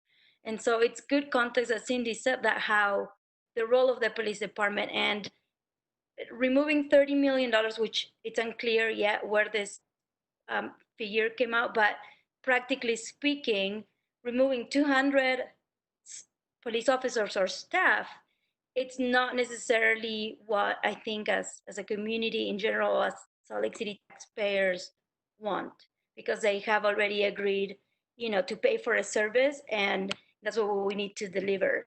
So I just wanted to make that comment and clear that I hope the public understands where we're coming from. We can have both, and we can be better at all of it. Councilmember Romano. Thanks, Councilmember Valdemoros. I appreciate what Cindy Gus Jensen said, because it may be that we go through all these processes and we decide that we do want to cut a large number of staff, we just don't know what or which staff to cut yet. And I would hate to make the large cut now and get the people, like what Cindy Gus Jensen was saying, that we want to keep cut first and us have no input in that. So I think we just, to me, it feels like we're making as big of a cut as we know we can safely make without really big unintended consequences, and that we'll get some more information and potentially make more cuts in the future if that's what we learn through the process. So I don't know that all of the public is going to be satisfied with that. I assume that they won't be, but I do think we're making a decision that is as bold as we can be without being reckless and potentially having bad consequences. That's, I guess, how I'm framing it for myself, and that's how I'm feeling about it. Councilmember Fowler. Thank you, Mr. Chair. I did want to clarify, and we might get to it later in this discussion, I'm not sure, but I think it might be in the legislative intents. What is our timeline to, I think we had that the council would be hiring an independent third party to do the audit and to start that process of the zero-based budget exercise. And I believe in the legislative intent that was within the month or within a month after we get done with this budget process. Did we have a timeline on there, or did I make that up in my head? I would have to look at the legislative intents that ended up in packets. I think that was a concept we thought about. I can't remember if we actually put it in there. Jennifer, yes, Cindy, we yeah. did. Yes, it's in Right. there. And functionally, it actually will be quite easy to get off the ground. What we'll do is immediately contact the audit firms that we have already a contractual relationship with. So the council has allowed us to have these accounting, auditing, and oversight type firms in reserve. We don't pay them monthly or anything like that. We just pay them if we use them. We'll send a letter to those that are on contract, and probably the firm that does the city's overall audit, and ask them to give us their pricing and their timeline and what creative ideas that they each have. And then we will be able to go over those. If there isn't an obvious one that stands out of the 3 or 4 that we'll have, then we'll come to the council and ask you what, which one or what you would like to do with it. Otherwise, usually there's an obvious one that has some ideas that match exactly what you've been saying, or that have a particularly quick turnaround time, that type of thing. So we don't have to go through an RFP, which can take months. We can do this in a matter of a month to get the firm on contract, or on a letter of agreement, and then they can start as soon as they have the staff available. So part of it, there's a little uncertainty based on what other contracts they have and that kind of a thing, but it is not going to take a year or anything like that. So those are the basic mechanics of it. It's something that we can pretty well hit the ground running on. Councilmember Johnston. Thanks, Cindy and Jen and council staff. Regarding the audit, I think we may need to talk quickly about the scope of what we're asking for. Audits can be all sorts of different types of things. Sometimes it's a sampling of a particular part of the department and checking through sort of the details of that to say, this should be indicative of the rest of the whole department. I think, in my view, that is something that's helpful to ensure that the revenues and expenses are matching up and using it for what we've asked them to use it for.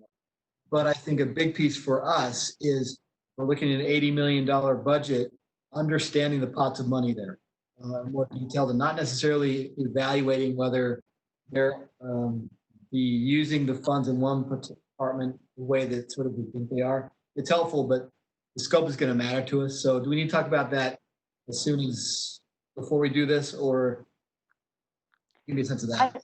I could share with you what we think you've told us to do. Then you can tell me if I've missed. Is that okay, Mr. Chair? Yeah, thank you.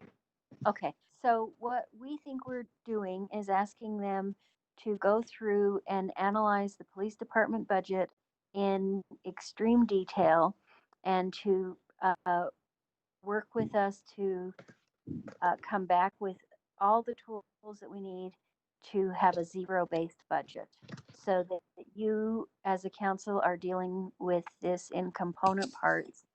And so that we have all the information about what is in which account and what the purpose is. So it'll be a lot of raw information, but it'll be the information that you have been asking us for. In a typical budget, you don't get into that much detail, but this will be a lot of detail, and I think it'll allow you to get to the heart of the matter. It won't be a sampling, as Councilmember Johnston mentioned. That is one way to do it. It won't be that. It also won't be a management audit unless you want it to be. The firms that we have on contract could do any type of audit, but this we're looking at as a zero-based budget exercise with being really specific about what is in all the accounts.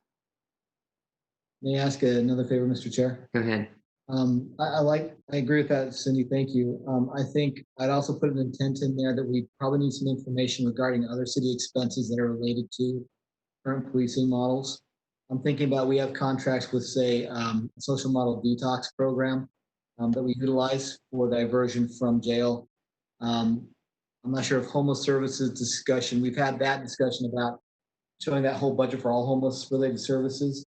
I think that will be a part of this discussion, in my view, after we have this information, to get a holistic view of how we're using policing in the city and how we want to envision using it in the future with all the other services that we want to provide. Okay, if I could clarify, I could see us getting the zero-based part first. I don't think that in a timely manner we could get a handle on all of the other components that are outside of the city system, but I do think we can get to the zero-based first, and we can have a phase 2 with the same contractor, or if it doesn't fit with that contractor, with another, to do an assessment of all of those things. Or maybe we can have our staff do that base information gathering while the audit firm is doing I think, Cindy, last year we asked the administration for just taking all homeless stuff and putting it together. We could look at it in the budget. I think that's done. I think we could just pull on that information. There's just probably some pieces elsewhere through PAN or some other departments that we probably need to ask about. We don't have to do it immediately, but I want to make sure we have that for this discussion going forward. That's all. So that work on your staff. That piece will come back to you, and we'll write down what we think you're saying, and then come back to get the council's feedback. Because I don't know if perhaps programs like Youth City or some of the other programs that Salt Lake City funds, you could go either way on whether to include those. So we'll come back to you and get a little bit of clarity from the group. Okay, council, sorry, there was another hand up, I thought. I'm sorry. Or was there not? Oh, never mind. Okay. Okay, Chief, did you want to add anything to that? Yeah, Mr. Chair, I think your approach is wise, and I've been purposely quiet and listening and taking copious notes, but I appreciate your approach to look at these things, to analyze them. And the Executive Director, Cindy Guest-Jensen, stated it very well about the intent of policing and what we need to do and what we need to provide. So the $30 million budget reduction would cut to the quick. I mean, I think it would almost, it would devastate our responsibility to protect and serve our community, to investigate crime, to respond on crime. and to keep our community safe. So I thank you for the thoughtful conversation and the process as we move forward. Thank you. Okay. Great, thank you. Any other questions on this item? Sorry, I know I took us out backwards, so now we're gonna, unless there's anybody else wants to add anything, we're gonna hop back forwards. And thank you, Cindy, for all that information. Okay, so I think maybe Lehua can help remind me where the council left off. So we touched briefly on item B regarding the community investment holding account. Okay. And there did not seem to be any changes to that item, although I didn't read it word for word. The council members let us know. Yeah. And then we started to talk about the holding account for transportation funding from the county, and that it would be held until there's time for more conversation with the administration on what that new CIP process would look like. And that's and that amount that's in there right now, just so all of you know, is the amount with that $300,000 backed out. So the amount that would be put in the holding account is everything but the staffing and that $300,000. Okay. The rest of these are contingencies relating to funding our future dollars. We had our staffer, Kira, go through and sort of update the contingencies based on the year of experience that we had and also other decisions that have been made throughout the budget. So if the council has any thoughts on this, I don't know if you want me to read through the whole thing. But no. It's long. It's long, but it's long because I think each of the commitments that the administration made and that they've been so good to follow up on, like the website and like the constant tracking and communicating to the public, are not technically, required. And I think in future years, a different administration might not be as transparent with that funding. And so this is one of those things that I do think that we'll just have to do as a council each year, just to sort of keep ourselves accountable to the commitments that were made initially when that extra tax was enacted. So if Lehua, maybe you want to scroll down a little bit more. There's a separate contingency for all funding associated with housing, so not just funding our future funding. And we've just clarified, just based on the year of conversations we've had about housing as it relates to grant programs and when are grant programs sort of satisfying the sort of open and transparent process thing. So we just put some of those concepts in writing. This was actually based on the funding our future housing contingency, but as staff, we sort of backed up and thought, well, maybe it makes sense to have it be for all funds related to housing.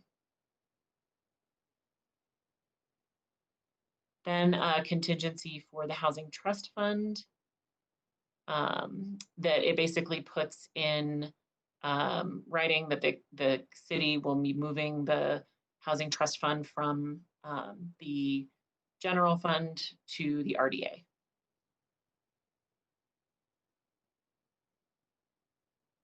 And these are, this appears to be a repeat of the Funding Our Future sales tax. It's just the extended version. Oh, the extended cut, great. So, and again, we would work with the attorneys to get this language in the actual ordinance of the budget adoption, a budget adoption ordinance.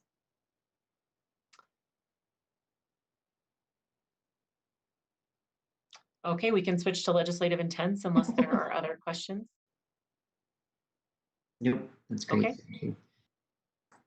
So the first legislative intent is relating to that police, that it's asking the administration to review the role of the police department. I think you see this as sort of parallel to the commission, that it's asking the administration to look at that sort of administrative, really nuts and bolts way of operating and evaluate if programs like parks rangers, social workers, and potentially enhancing the HR department to enhance the independence of the internal affairs unit. Those were the three sort of areas that we heard from council members' budget discussions that maybe needed an extra look, just to see sort of where and how those pieces fit.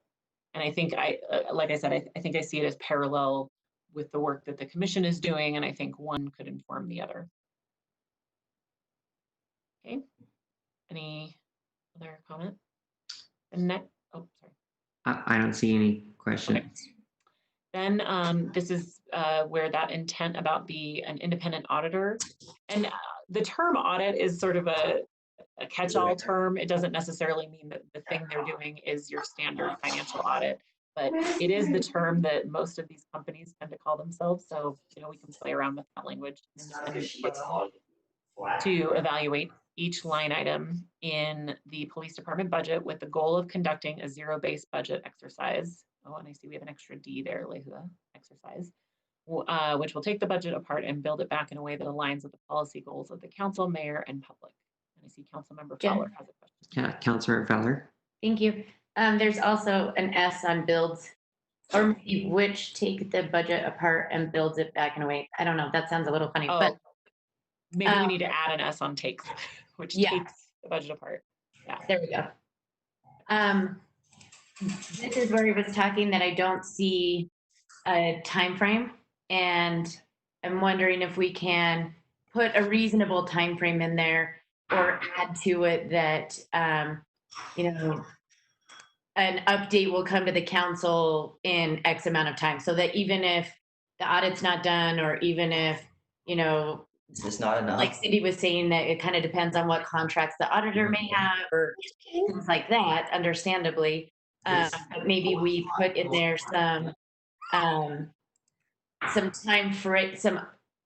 time frame for the council to receive an update on this process. Okay. What if we say September? September. I think that would be fine. That would give us a chance to get started, and then we can course correct if necessary. I think that's great, because by July 1, when our budget really starts, right? And that's 3 months, and so that makes sense. Okay. If anything of import happens before that, of course, we would be back to you sooner. Great. Any other questions on that? All right, the next one is an intent that the council intends to use forthcoming CARES Act funding to prioritize community needs consistent with the equity principles being discussed. That's just to put a sort of placeholder that as those funds, that will be the focus. Then the next item is the council intends to work with the attorney's office to create an ordinance that prohibits the city from accepting grant applications for federal military equipment. And I think I think we need to change it to say that prohibits the city from accepting grant awards for federal military equipment. And are there any questions on that? I see Councilmember Valdemoros. Yes, we on that one we had said, except when it's a matter of national security, if we had when we have the Olympics. I think that exceptions, I think we can massage that with the attorney's office and maybe create a process in the ordinance, but I think that can be addressed in the actual ordinance that will come back to you guys. But most ordinances that you guys create have some concept of, if an exception is needed, here's the information that the council has to be provided. Great, thanks. The next item is the council intends to work with the attorney's office to create an ordinance that establishes reporting requirements for information collected by and related to the police department. We had a question from a staff person that I thought was a good one, which is, this is not personal information about people who are interfacing with the police department. This is intended to be things like pattern of investigations into officer conduct and things like that. So I don't know if anyone has brilliant ideas about how to clarify that. Jen, maybe we could add something. I'm not sure, we might have to wordsmith a little bit, but about internal, that this is internal reporting or something like that, so that it doesn't, maybe that helps clarify a little bit. Maybe we can highlight that and think about that as you guys kind of wordsmith a little bit. That might Right. clear I it think up. that does help. Yeah, that helps a lot. Because yeah, when they asked that, I was like, oh, no. Okay, so we'll maybe highlight that for more wordsmithing if we need to. Any other questions on that one? And then obviously the ordinance, the specific ordinance language would come back to you guys and we could continue to wordsmith it. The next one is raised by Councilmember Fowler recently, that it is the intent of the council to encourage the administration to assure that the city's tuition reimbursement program is accessible to police department staff members, and that the police department has a system to provide flexibility necessary for staff to seek degrees, particularly in fields that relate to public safety, human relations, communication, community building, criminal justice, psychology, and other areas that add value to their work. Further, the council encourages the administration to include strong advanced education requirements in their promotion and hiring process.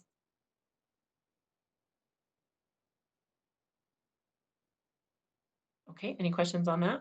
All right. The next is, it is the intent of the council that future years quarter-cent county transportation funds go through a process that involves community input and considers other CIP needs, potentially combined with a redefined CIP process. And then, no questions? Next is, it is the intent of the council that the administration return with a communication strategy to inform the public about the likelihood of reduced service levels in city parks and public lands due to budget reductions. Next, it is the intent of the council that the administration clarify the long-term plan for the Gulf Enterprise Fund's CIP fund. Next is, it is the intent of the council that a briefing with the administration be scheduled in order to discuss the steps and funding necessary to create design guidelines for the city's historic parks. Next steps would be identified pending the briefing discussion. And this is the outgrowth of the 4th Avenue well discussion. Next is, it is the intent of the council that the Department of Public Utilities continues to consider additional noise reducing options for the new 4th Avenue well project. Next is, the council intends to consider continuing, probably just say the council intends to continue the legislative intent from last year, setting a minimum fund balance floor at 14%. And Ben can correct me, but I think we're good on that with the budget as proposed. The next is, the council intends to transfer the Housing Trust Fund's housing development loan related balances and payments to be overseen by the RDA. And then it goes into some context about the housing framework that was developed by the HAND and RDA jointly. And you guys can talk about how to finalize this work. Then it is the intent of the council that the finance department and RDA work together to calculate the impact on city resources of changes proposed in the 2019 and 2020 to state RDA legislation. I think that was related to last year's legislative session, just understanding what that impact would be. And Councilmember Fowler, I see, has a question. Oh, I don't have a question on that one, but I did, if I may, Mr. Chair. Yeah, go ahead. I would really like to add another intent to do an in-depth review, which may need to be done by a third party, of our city criminal ordinances to determine things that could be decriminalized.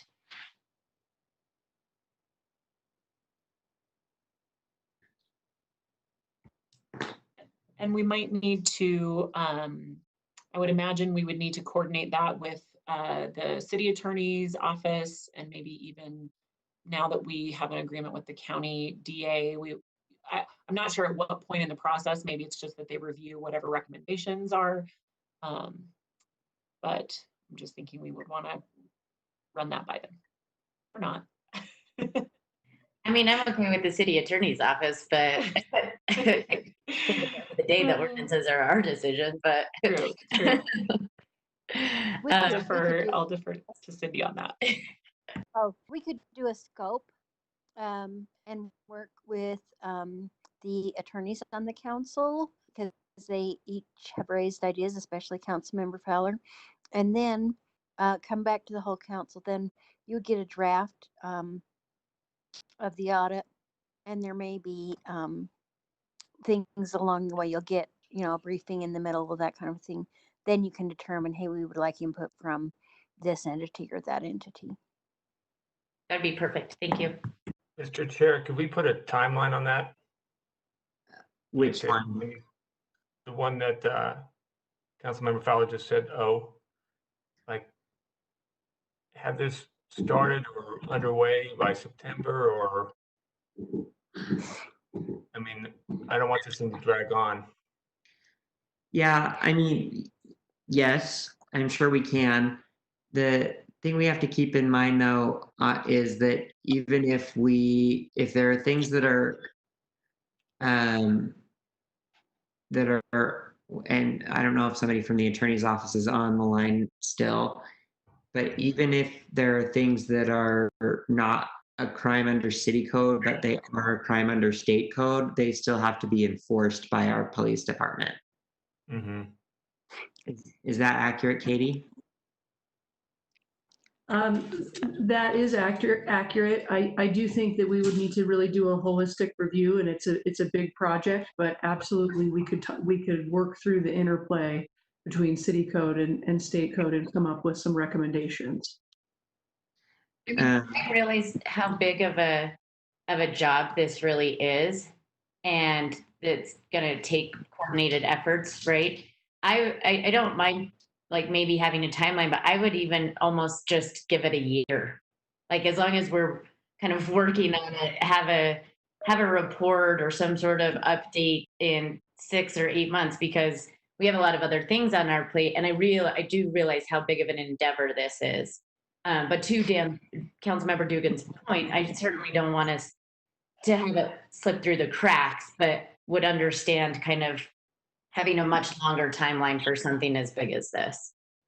Well, yeah. Katie, what do you think is a realistic timeline? Sorry, Councilmember Dugan, I cut you off. Go ahead. I was just thinking also maybe you can take small bites out of it too. I mean, there's probably some smaller ones that are easier to do than others. So can we take like small bites, and so we're not just waiting for have a big holistic review and a year later to do something, when we can take some bites in a couple months? Yeah, I think Katie would know better about that. I think that we could have a report and some ideas in 6 months, that, a halfway point in our fiscal year with some initial recommendations, and we can certainly give you all reports along the way. And if it seems to be moving more quickly, speed it up, or if it seems more onerous, just keep you in the loop on that. Okay. And if I could, Mr. Chair, there are some things that will be out of the control of our office and the city attorney's office. Things like, say, the inland port litigation, or I think you've told us that your priority is this assessment relating to the police department, and what Councilmember Fowler is suggesting is related, but I don't know in terms of priority whether that would be the priority or the overall effort with the commission, and the zero-based budget is the priority. So if we tell you a timeline, we would need the opportunity to adjust, because it's not like we don't want to do it promptly, but it may physically be impossible to do that in combination with the other things that are on the plates of the offices that'll be doing it. Okay.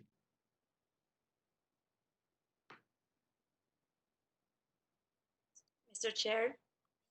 Yes, Councilmember Valdemoros. So, Cynthia, you're saying we just need to give you a little bit more flexibility on the timelines.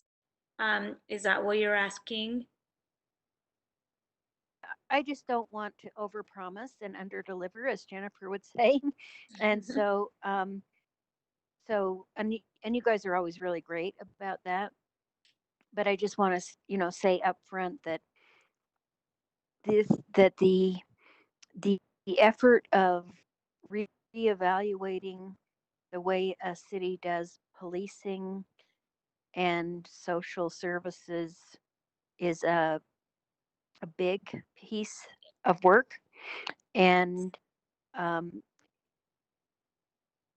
anything could happen in terms of a workload that that is created by this effort. So we just want to just be aware of that, and we won't be in a position to have everything for everybody. So I just want to put that out there, and I know that you guys do understand that. And it sounds like Katie is saying that they could at least get something back to you, kind of lay of the land, or some progress in 6 months, which would be great. Thank you. I totally understand. Like in terms of how many staff and the time it takes is it's a lot of work, and you guys do a lot already. So I can sympathize and obviously be as flexible as needed. But I also want to support Councilmember Fowler's intent, this new intent, because I think from what we've experienced the last 2-3 weeks and the national climate and the local climate, and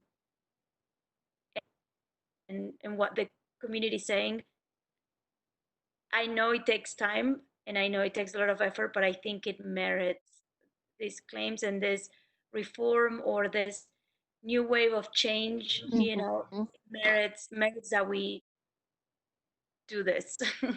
Yes, And absolutely. so I do want to support Councilmember Fowler, and support you guys too. So just And I wasn't suggesting that we delay unnecessarily. Just didn't want to surprise anybody.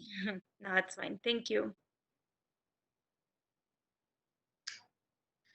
Okay, Councilmember Johnston. Not to go back to a previous one, but quickly to the weed one, Mr. Chair. Sorry? To the weed abatement. Intent. We didn't have the money to invest in weed abatement. I don't think there's any weed abatement money in the city at this point. If we wouldn't mind, let's see there it is. On H, I guess it is. It's sort of wrapped into that with parks, parks maintenance this summer. I'm concerned about the dry summer so far, and weed abatement being a fire issue in residential areas or the foothills, Mr. Chair. And I know we would handle sort of fires. I don't have a question that we would do that. I'm wondering if we need to revisit this sooner than later. And maybe I just need to follow up with parks before then to see if they'll still do on-demand sort of weed abatement if people request it. They don't have funds for entire city sort of maintenance plan.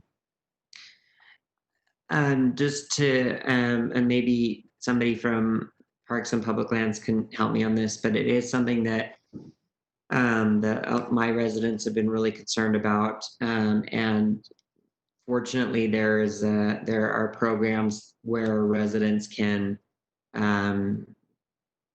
do or kind of ask for weed abatement, like the goats are one of them. But I know that there are some existing programs, and I think there was also something done recently at the statewide level about not weed abatement specifically, but like working with utility companies to mitigate fire risk. Does somebody from Parks or from the council staff want to? Yeah, Mr. Chair, if I could add to that. Sure. There's Neil's question. There's also the question of city-owned property that's not being maintained. It could be a fire risk to surrounding neighborhoods.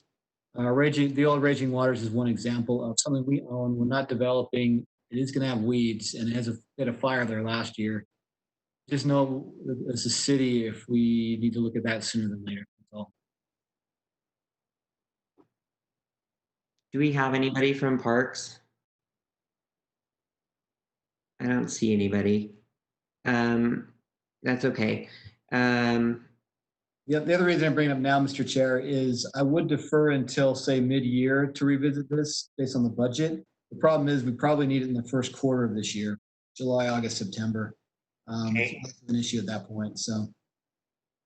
So are you saying that we need to have stronger language in the intent, or? I was just thinking out loud that I have a budget opening for a while into the new year. Ways. I'm just regretting at this point not figuring out how to find more funds for this, because we're talking about probably $100,000 to $200,000, maybe. I'm not sure. Sort of 11th hour budget thing in my head. Maybe I will pursue it offline with Parks, Mr. Chair, and see if there's anything sort of between the couch cushions to draw upon. Okay. Yeah, I think that'd be good, and I'd be interested to hear the answer to that as well. But thanks for bringing that up. Okay, any other questions? I think that takes us through the end of our legislative intents. Is that right, Jennifer? All right. That's right. So is that the end of our? We did want to just walk you through really quick the motion sheet for the overall budget, since it's kind of complicated, and Ben is ready to walk you guys through that. Okay. Just in case I get kicked off the internet again. Sorry. Okay. So the motion sheet uses the same format as recent years, so this should look familiar to some council members. The first motion is adopting the city's budget. It does not include the library fund. And attached to the ordinance will be the budget contingencies you just reviewed, as well as the key changes spreadsheet and the staffing document spreadsheet. The second motion is to adopt the library fund budget. The third motion sets all of the tax rates, and this is for the general fund as well as for the library. Could you scroll down, Lehua? And you'll see that each of the individual tax rates has an associated dollar amount that it'll generate, and above that is the total tax rate. And unfortunately, you do have to read all the 000s, and so our apologies for that. That's a good point. All of the text in red needs to be read aloud for the adoption. The fourth motion is approving the total amount of money that the council is placing into the Capital Improvement Program, CIP. It also approves a portion of that money that's going to debt service and ongoing commitments. And those funds need to be approved as part of the annual budget. So as of July 1st, the money is ready to pay down those debts. The remaining money in CIP, the council will go through individually, project by project, over the summer, and needs to be adopted by September 1st. Motion 5 is approving all of the legislative intents, which you went over earlier in this meeting.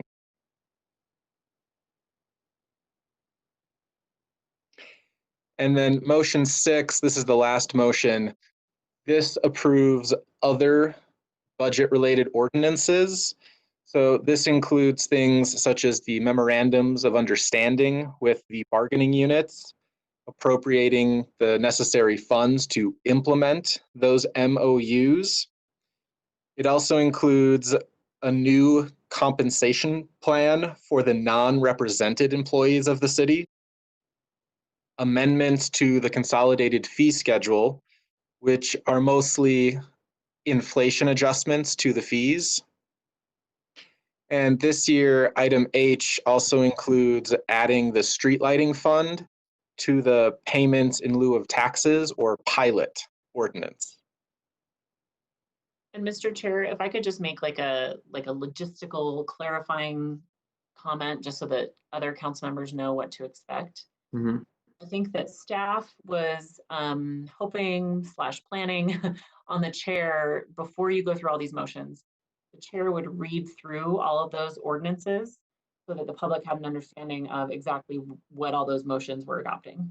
But then all that text that's in red, because those are actual motions, would need to be made by someone else on the council other than the chair. So when the chair says, I'll look for a motion, someone else on the council could walk through and either do all 6 of the motions, or you could trade, but you do have to walk through all, is it 6, right?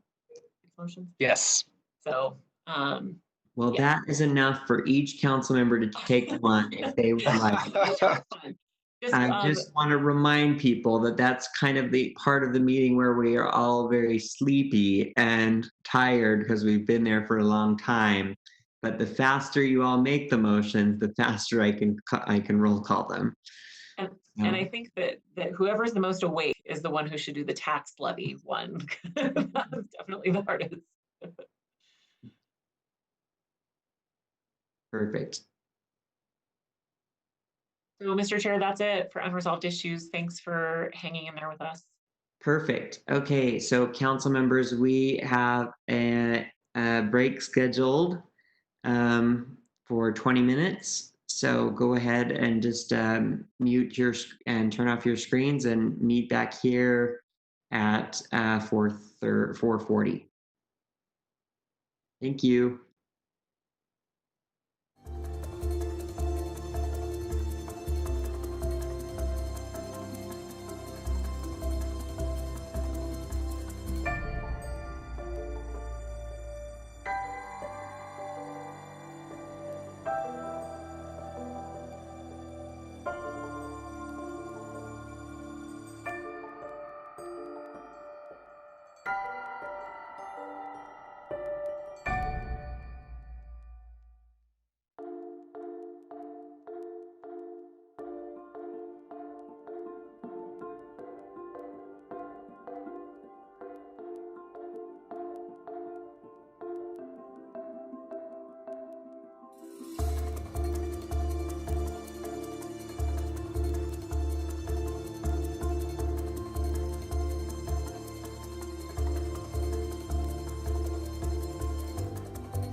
Gets me confused. So for the sake of our time today, let's start up. If we've got, who do we got today? Dockless shared mobility devices, electric scooters. Sam, are you running this one? Thanks, Mr. Chair. Along with Jen McGrath from Transportation, John Larson at the table, I think. I see Jim. Excellent. Everybody here we need? All right, Sam, take it away. Right. Thank you, Mr. Chair. I've got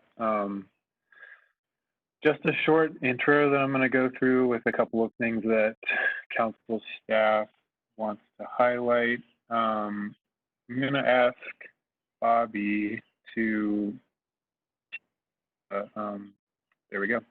Thank you so much, sir. Okay, so bear with me. I'm just going to read through this to make sure that we cover these bases, if that's okay, Mr. Chair. So, dockless shared mobility. It is the staff understanding at this time that there is not anything that would preclude the council from crafting a more technically specific if there were a desire to go back and request that the administration create a draft that incorporates more of what's currently proposed to be covered through agreement. So if council members wanted to go back and ask the administration to draft an ordinance that includes more of what's currently covered through agreements, that is absolutely the council's prerogative. At this time, it is the understanding of staff that the RFP aspect of the ordinance comports with state law on the shared mobility devices. The council does not have a formal or binding role. Agreements and other contracts are negotiated with providers. That being said, council members have met in small groups with the administration in the the weeks subsequent to the May 5th briefing, and I think council members now have a more contextual and broader understanding of how the RFP or operating agreement tool would be applied to accomplish council member and constituent aims and also provide a certain level of flexibility. Let's see. Next, the council might wish to consider whether the fees as proposed, in terms of this current version,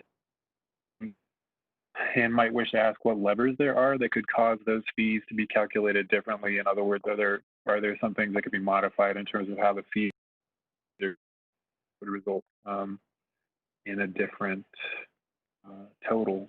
So in particular, there's been some meetings of the full-time equivalent position that's part of the fee proposal. Administration has talked with council members about why transportation feels that full-time equivalent position is really useful in the circumstance, and that the funding for that position is contemplated in terms of the current fee proposal. Next, something else that's come up with council members in the small group meetings is whether enforcement should or should not be contracted to a third party. An aspect of the fee proposal does account for that enforcement activity being contracted to a third party. So there would be, I think, there would be some change to the fee proposal if council members provided the guidance or direction not to contract that enforcement out to a third party, which has been expressed in some of those meetings, the desire to not contract that out. Finally, and this has been talked about a little bit in some of the small group meetings, and I think the administration's feedback here would be particularly useful. Feedback from the attorney's office I think would be useful here. The council might wish to establish certain specific guidelines. In other words, would the administration meet with the council again in small groups at certain points in the process, or otherwise provide milestone notifications? So there might be a formal and separate notification of the council, like through email or something, if the administration decides to go ahead with the request for proposals process.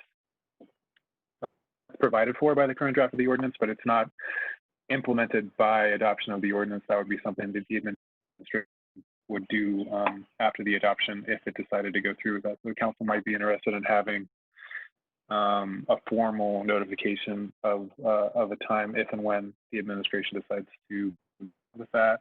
next small group meetings with the council might occur to discuss respondents to the RFP once the solicitation period is closed. Some council members might be interested to meet with administration and learn about what kind of response the administration had. Again, the council members don't have a formal or any kind of binding role in making decisions about those respondents. There's a very clear separation of powers delineation there.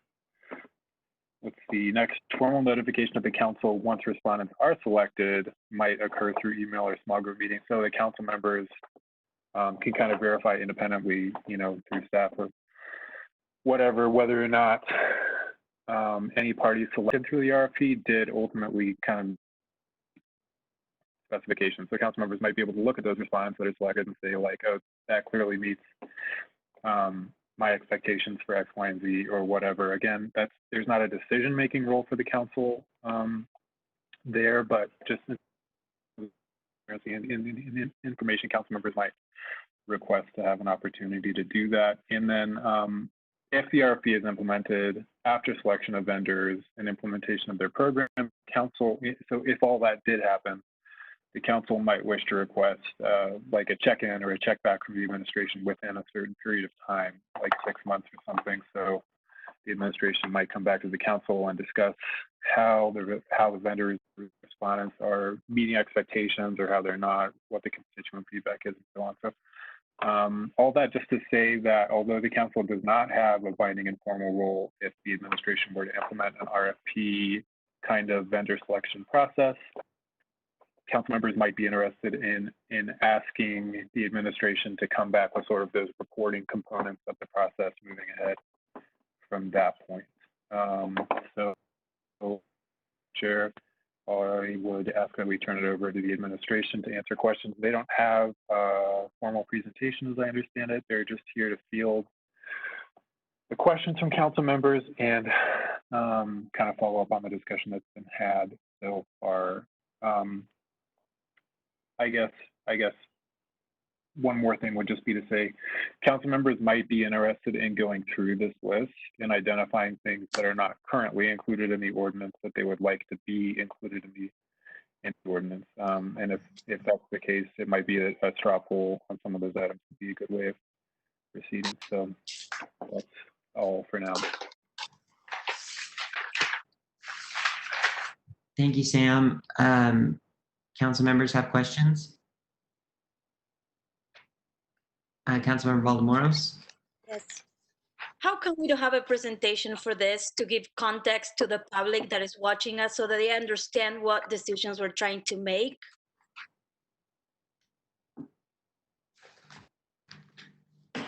Valdemoros, we can certainly walk through that if that's helpful to provide that context.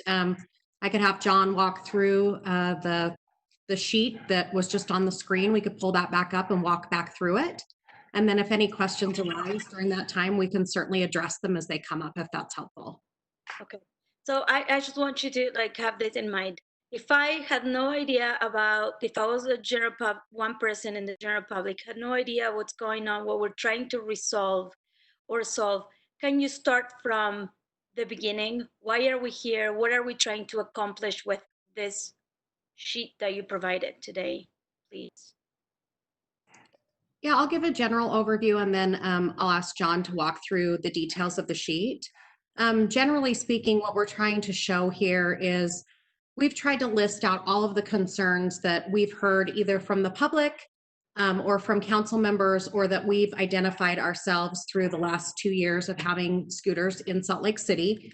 And we're trying to show where those issues specifically are addressed, if they're addressed in the ordinance, the RFP, or in a contract, or in multiple places, to give people a sense of which issues have been brought to our attention and how we're responding to each of those issues individually. It's just a way, we hope, a pretty clear and easy to understand way of showing that we're trying to be responsive to what we're hearing. And we're trying to make sure that we cover all of those points. We have discussed in small group meetings, and I think your point is well taken. It probably makes sense for us to review for the public record our thought process on this. And again, generally speaking, what we've tried to address in the ordinance are those things that we feel build a foundation for the things that really we don't anticipate things changing on. Some of the really basic things like the standards of equipment, safety standards, maximum speed, things like that. And then the things that we've included in the RFP and the contract are things that we want to use to both differentiate companies from one another. So for example, through an RFP process, we might be able to say, how is your company able to address issues of sidewalk riding or speeding in certain areas? Do you have a capability of geofencing? And talk to us about what those capabilities look like, so that through the RFP process, we can do somewhat of a narrowing down to see who meets the things that are most important to the city. And then the contract gives us levers. So this is where we have the carrots and sticks available. Right now, it's very difficult to say or to push the issue of enforcement, for example, because if one company enforces and the other two or three don't, that customer will just move to a new vendor. If we have a contract in place, we have that lever to pull to say, you're contractually obligated to do these things. And if you don't, there are certain consequences for that. So that's kind of the thought process in delineating what goes in the ordinance, the RFP, and the contract. And I'll go ahead and turn it over to John for him to kind of walk through the specifics and maybe through this sheet in a more detailed way. Great. Thanks, Jen. Councilmember Valdemoros. Oh, sorry. Thank you, John. Before you start, can we clarify for the public record, where are we at? Right now, how are scooter companies operating right now in Salt Lake City? How much are we charging them to operate in Salt Lake City? And then you can list all the issues which are in this sheet, all of the issues that have come up in the last 2 years that now we're trying to address in different ways. It could be either in an ordinance, in an RFP, in a contract. But give me more context, because it's not clear to me, and I think for the public yet. Why are we here? What's the status quo right now? What are we trying to solve? Okay, great. Thank you, Councilmember Valdemoros, for asking that question and giving me this opportunity. So it was almost exactly 2 years ago is when the shared electric scooter market became a thing. The first companies that launched in Salt Lake City did so in July of 2018. One vendor launched without permission, and we told them to cease their operations because they were operating without a business license. We promised to work with them and other vendors that were interested in launching to develop a temporary operating agreement under a pilot program. So we had that by the end of July. We had 2 vendors that launched, and then by mid-summer 2019, we had 5 vendors that were taking advantage of this temporary operating agreement. And we're still operating under the temporary agreement. So we're still technically in the pilot phase of shared dockless mobility in Salt Lake City. The stated objective of the pilot phase was to have the opportunity to learn together, the public, the city, the vendors, what works, what doesn't. I think it's safe to say we've learned a considerable amount in the last 2 years. So currently the vendors here in Salt Lake just pay the base business licensing fee, which I believe is around $200 or something like that. So it's a very, very minimal fee to be operating in the city. And so it's placed a considerable burden on staff resources. I personally have fielded numerous calls and emails and in-person discussions with concerned residents who have brought many valid concerns to our attention. I know that many of them have reached out to all of you as well. And so the next step is that we want to move towards, instead of right now, anything governing these scooters is really, it's just whatever was in that temporary operating agreement. And so what adoption of an ordinance would do would actually put on city law, it would make it, part of the city statute to have things like equipment standards, and it would make it illegal to ride sidewalks in downtown. It would impose, it would make it official to have fines and penalties related to some of these behaviors. And then it also would include some very specific rules and regulations about where scooters, whether through one of these shared mobility vendors or whether through personal devices, it would make it illegal, for example, to leave a scooter in front of a building entrance, or blocking the sidewalk, or blocking a bus stop or an ADA ramp. So those are all the things that the ordinance would do. The ordinance would also be a trigger that would allow for charging fees to the vendors, so that the city would have resources to be able to better deal with some of the challenges that have come up and opportunities related to dockless mobility. For example, we'd be able to have staff that could analyze data and work with UTA, work with businesses, and also just within the city to identify locations for like little corrals or intermodal hubs, or just finding places where scooters could be parked, proactively working to find places where scooters could be parked appropriately, which could help clean up some of the sidewalk clutter. And then it would also trigger our ability to then move to an RFP, which is a request for proposals. So it would be a competitive process in which we would ask vendors to apply for basically the privilege of operating in Salt Lake City. Our current thinking is that we would allow up to 2 vendors to be able to operate in the city. And as Jen had mentioned, that's a real game changer. Right now, the temporary pilot, anyone who meets the bare minimum qualifications is able to operate here. And so it makes it a little bit of a race to the bottom. So it's a disincentive for the vendors who are really aggressive about enforcement with their users on things like where they park their scooters and things like sidewalk riding. So once we have that competitive process, and have 1 or 2 vendors here, then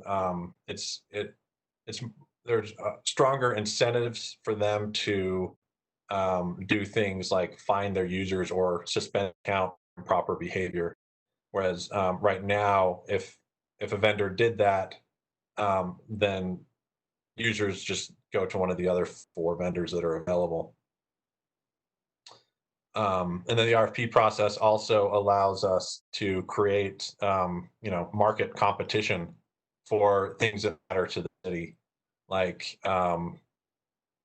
who can create the best mechanisms for stopping sidewalk riding downtown, who has the best operation team to be able to ensure that we don't have scooters blocking sidewalks and ADA ramps, who has best strategies for dealing with people with mobility issues, or who has the best strategy for helping ensure that we're mobility options throughout the city, particularly in some of our historically disadvantaged neighborhoods. And so that's a great opportunity to really create a competition so that we can choose who's going to perform the best here in Salt Lake City. And then we follow that up with contracting so that there's some accountability. We would set it up likely so that the contract would be awarded up to 2 years, but would be renewed. But there'd be like a check-in at 1 year. Maybe we would reissue the RFP after only 1 year, but I think a maximum, just based on what we've seen nationally, the longest we'd want to go is 2 years with a check-in at 1 year. But we'd have the ability to revoke a contract if we find that a vendor isn't keeping up to the promises that they made in the RFP. And then the policy, that's things like similar to the way that the Transportation Division regulates parking and speed for other modes of travel like vehicles, so things like posted speed limits and things. So if we want to create no ride zones either permanently or during events, or slow zones, or change the posted speed limit for scooters in the downtown. Based on state statute, we can't be more restrictive on scooters than we can on bicycles, so we'd have to apply to both at once. But let's say, if we wanted to drop to a 15-mile-an-hour speed zone in the very core of downtown, or a 10-mile-an-hour zone, that's something that we can make very quick adjustments to, depending on changing conditions. So hopefully that's helpful overview. Again, I appreciate this opportunity. Thank you, John. Council members, any other questions? I can only see Amy and Anna right now. Sure. I've got a question. Oh, Councilmember Rogers. Yes, and that's probably for John Larson. John, with the fixed rate per scooter fee, are you a little bit worried about people responding to an RFP with that? And then my second question for you is, with looking at this RFP and all of these restrictions, are we going to get anybody to reply to an RFP? Yeah, Councilman Rogers, I appreciate that question. The only pushback I've heard from any vendors is on the fee. I think Salt Lake City is a really strong market, and I think one of the more profitable markets in the country. And I don't think we'll have any issue getting responses. The fees, if you look nationally, if you go with the high end, it would put us on the high end nationally, similar to places like Santa Monica that have 12 months of great weather and things. That said, our philosophy with the fee was that it is cost justified, and so that's how high you could legally go. I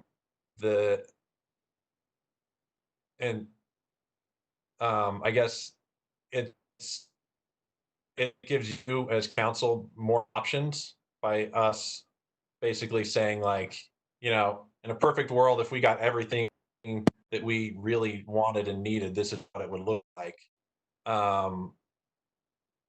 You have the ability to go lower than that if you as council want to make that policy decision, and we will be supportive of whatever you decide on that. I mean, currently we're charging just a few $100s a year, so really anything that you feel comfortable with will be a huge step up for us and our ability to be able, as on the administrative side, to do more with this program.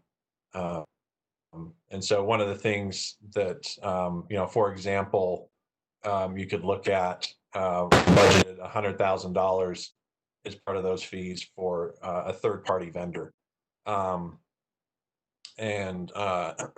Assuming that everything goes and with the RFP and the contracting, then we could expect a much higher level of self regulation from the vendors. We'd and we'd have more carrots and sticks, so we may be able to get close to or similar results without that 100,000, just by going through that RFP and the contracting process. So I'm wondering, maybe Jim McGrath has some ideas on how we can lower fees or look at that. But in the RFP, can we leave it open where the vendors that are replying to the RFP can maybe suggest some other ways of making the being creative where they've done it in other cities, or figuring out ways that they can make it useful for it, some sort of way to make it. Because I think that if it's a flat rate, and if they do get the contract, do we do it over a 9-month period, or are we just going to do a flat rate and say, no, you're going to run 100 scooters, this is what it's going to be? Thank you, Councilmember Rogers, for the question. My understanding, and maybe somebody from finance or the attorney's office who's on here can correct me if I'm wrong, my understanding is that we have to set the fee in the consolidated fee schedule to be able to charge the fees. That's the issue that we've been having thus far, and not being able to charge. We don't have an ordinance and we don't have fees on the consolidated fee schedule, so we can't charge more than just the business licensing fee. In addition to what John recommended, I think we heard a lot in all of our small group meetings that there wasn't really an appetite to bring in a third-party vendor. So as John said, there's $100,000 savings right off the top if we do not do that. I think the other thing that we've heard a lot about, and that we have discussed internally and are very supportive of, is reducing or possibly eliminating altogether the fee for scooters that are in the equity zone. And those two things together, I think, offer a significant reduction in the total fees, but still allow enough of a fee to cover the staff time that would be necessary to manage the program. And while we have heard from, I think, one vendor more than most about the fees being too high, we've also heard from other vendors that they aren't. So I don't know that we're worried about no one responding. I think we're more worried about making sure that the fees are structured such that they balance out the need for our staff to be able to manage having them in the city with the desire for them to be there. And we think that we can address a lot of the issues through going through an RFP process and having a really strong contract. And the beauty of having the contract too is that we have that mechanism of carrots and sticks available to us. And if they aren't meeting those standards, we go out to another company, we go back out for RFP, and we go through another competitive process. So we've done a lot of talking with our friends across the country and looking at what other people are doing. And while this may not be a perfect approach, we feel really good about the approach. We think it's the right way to go. And we're also willing, if we go through with this and it doesn't work, to come back and have the conversation again and make adjustments where we need to. I hope that's helpful.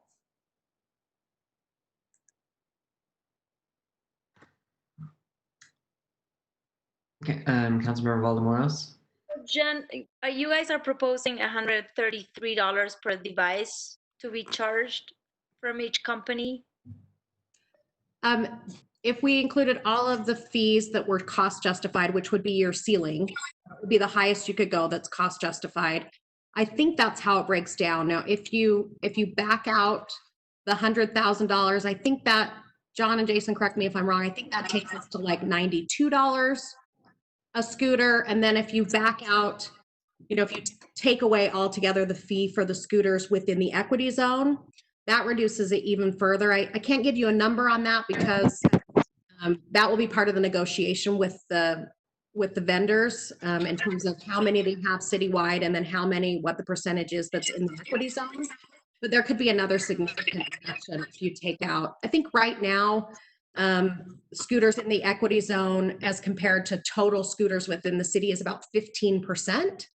That's a ballpark figure, don't hold me to that, but I think you could assume another 15% approximate reduction in the total fee if you decided to go that route as well. Okay. So let's say it was let's say it's $90 and they have 1,000 scooters, right, in the city. I think that's the number that they said, but I'm not sure. So they will be paying $90,000 a year to operate the city. Is that correct? I think what we're looking at is a total of $2,500 scooters in the entire city. And depending on the number of vendors, that could be split between the vendors. So if it's 2,500 and there are 2 vendors, that'd be 1,250 scooters per vendor within the city, and they would split that fee. And they will split the fee. And then those funds will be used for one program manager. Is that what you said? Yeah, for someone to manage the scooter program, but also to create like scooter docking areas. And then again, for that person to be able to be more proactive in working with, as John stated, businesses to make sure that we have corrals in the right places, working with UTA, do an analysis on the ridership to see if we need to make any adjustments to the equity zone, making sure that they're in contact with people from the public to see if we need to make any adjustments in terms of the geo-fenced areas or if we have sidewalk riding issues. We want to be able to be really responsive to the public when it comes to things that we're hearing and the feedback we're getting. And to do that, we just need staff. Right. John is doing it. we don't want to be doing that. Okay.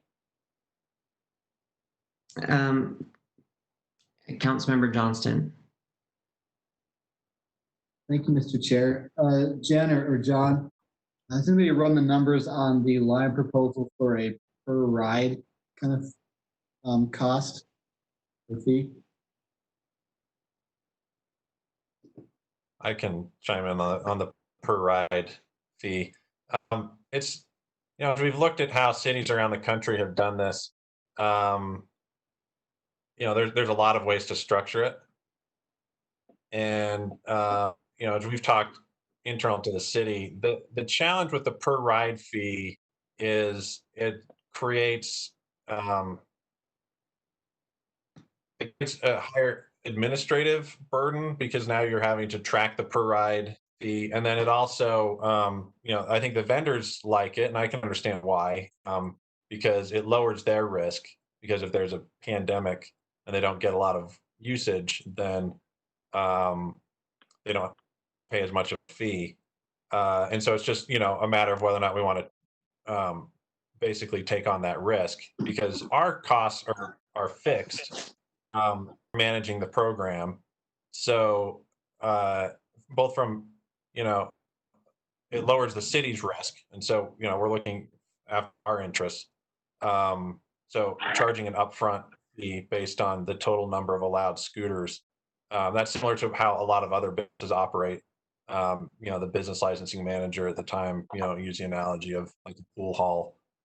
They just go off of the number of pool tables that are allowed, and that's the fee that they pay. It's upfront, it's predictable. It does push some of that risk onto the vendors, but it seems like the cities that have done it that way seem to really like that approach. Mr. Chair, can I ask one more question? Yes, go ahead. Actually, statement, maybe and a question. The statement is, I like the table you came up with to talk about where different elements would be found. Like the ordinance, the request for proposals, or the contract, or the policy. I think that's helpful. One thing that does matter to maybe us as a council is that if it gets to a contract level, it leaves our purview, so to speak, right? It's an administrative function when you do an operating agreement. And if the fees are set in that administrative function, it may not come to the council to have input. My question and my request would be, I am happy supporting moving forward with this concept. However, similar perhaps to our other agreements with other entities, like unions, where maybe it's not necessarily our purview as a council, but we get updated and we have discussions about these things. I would ask and request strongly that we would have ongoing discussions through that contract process to keep the council informed and have some input. Is that something that's possible in this situation, you think? Maybe that's a Jason question.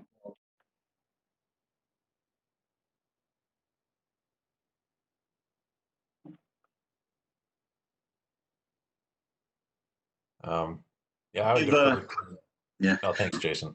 Yeah, I believe it's possible to continue to have discussions about how things are going and how things are set up once the contract process is finished.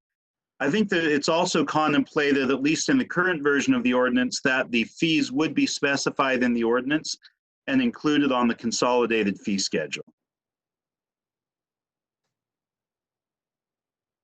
So at what point would we need to have official sort of termination on those fees? Pretty quick, it sounds like.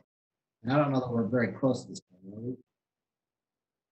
Yeah, I believe, if we're going to pass the ordinance in its current form, I think we would need to have those fees determined and included on the schedule. There's a place for them on the schedule and in the ordinance, but it hasn't been filled in because we weren't certain what the fees would be. I think that would need to be determined before the ordinance is ready to be passed in its current format. So I think this is to John then. If the fees is a big piece and then the negotiations over self-governance as far as sidewalk riding, parking, those kind of things, I think for it's going to be hard because you can't really negotiate until you get a couple of contractors who bid, right? But I think I'd be deeply interested in some data and some numbers. Running scenarios, not just for the per user, but also for the per ride and different levels and seeing the numbers, because 500 scooters deployed per company to 1,250 is a wide variety. And based on the current data, I'd like to see sort of currently what we're seeing across different companies, what that projects to potentially in the future, and then the numbers associated with that would help me in my thought process. Council members. Council Chair. Yeah. This is Mary Beth. Yeah, go ahead. Can I make a clarification on fees?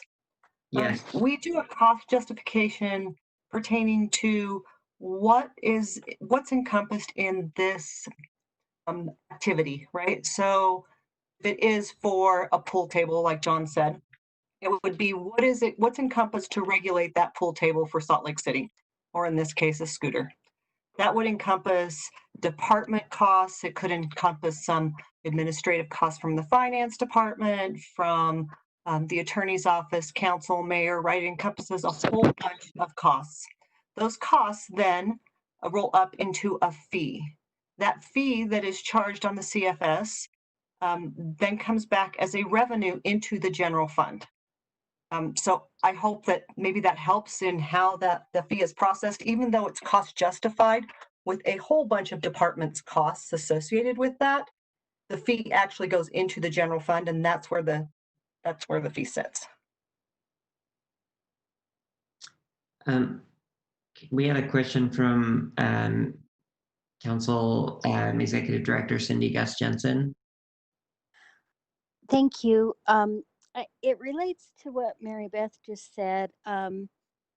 This is, I don't know why I didn't realize it sooner, but this is feeling like a brand new way to look at fees, because I can't think of any other function in the city where they do the cost justification analysis and then they create a staffing model or a public improvement model around that, because the fees as they come into the city are not earmarked. And the attorney's office and the finance folks in the mayor's office may want to take another look at this, because like there have been many times when, say, the fire department has come in and said, well, we would like to charge this fee, and that way we'll be able to add XYZ staff. And it's never worked that way. So I'm kind of stumped here, and just would like to suggest that after your briefing, maybe the attorneys, the finance folks in the mayor's office could just double check this to be sure that it's not a new, it's not plowing brand new ground, unless that is the brand new ground that you'd like to go down. You know, the fees have a component that includes the attorney's office, the mayor's office, the council office, And usually, I've never seen a direct link between the fee that was charged and the allocation to the department. It's a little more subtle than that. You can't overcharge. You can only charge what is justified, but the link is not as direct as it's being described here. So I'll just leave you with that thought. It sounds totally logical in this case, but I think there's some impacts that could be negative in other circumstances. So I'll just suggest that double check before anything is finalized. Okay. Any other questions? Nobody wants to like be very hands-on with this more than me. I've offered to put on a safety vest and use my council badge to go chase people down Main Street on my own. But I've been told that I am not allowed to do that. But I do think this is the right way to go forward in terms of having an ordinance that allows this RFP process and then to make adjustments through contract. But I do want to state that I still am concerned about enforcement, and I still think that it might be worth having a conversation about other ways to enforce in addition to what's in what eventually comes from these operating agreements, and whether that's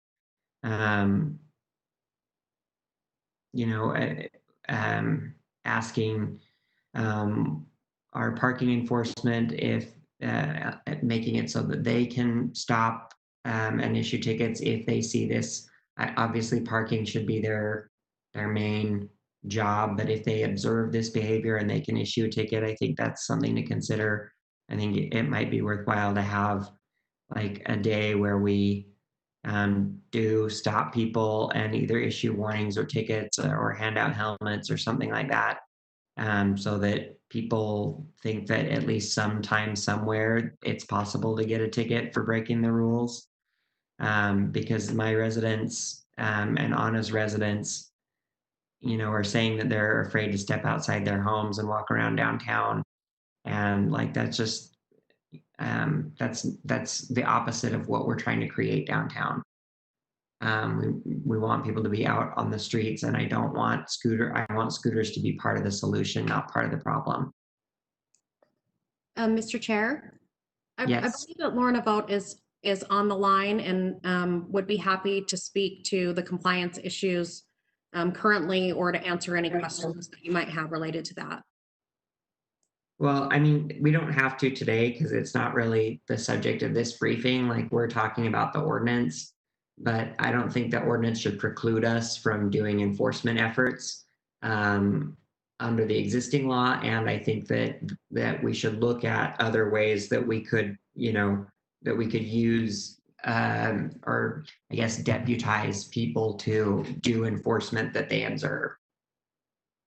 But if Lorna wants to chime in, I'm happy to hear that, but I don't really want to take us too far down this road. Yeah, Councilman, this is Lorna. I think that's certainly a conversation we can have down the road. We have explored it initially with John and his team and Jorge and the compliance team, and there are some challenges, but we can certainly look at it in the future. Thank you. Any other questions on this item? And Councilmember Romano?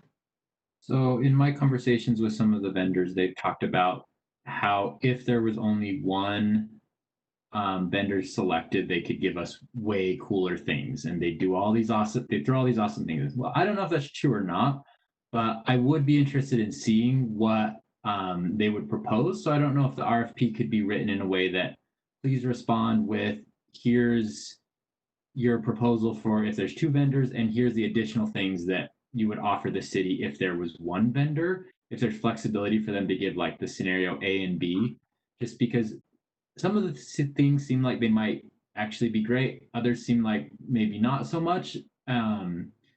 Maybe they would do it anyway if there were two. I'm not really sure, but I think it'd be interesting to hear sort of what some of those extra things are. I think that to me, a lot of the issues we have can be solved with the technology. It's just getting the vendors to be willing to code that technology into their systems rather than hiring a bunch of people or an outside company to do things. So I guess that's where I'm at, is trying to get as much done through the systems that they already have in place and then figuring out patches for the other things. Thank you, Councilmember Mono.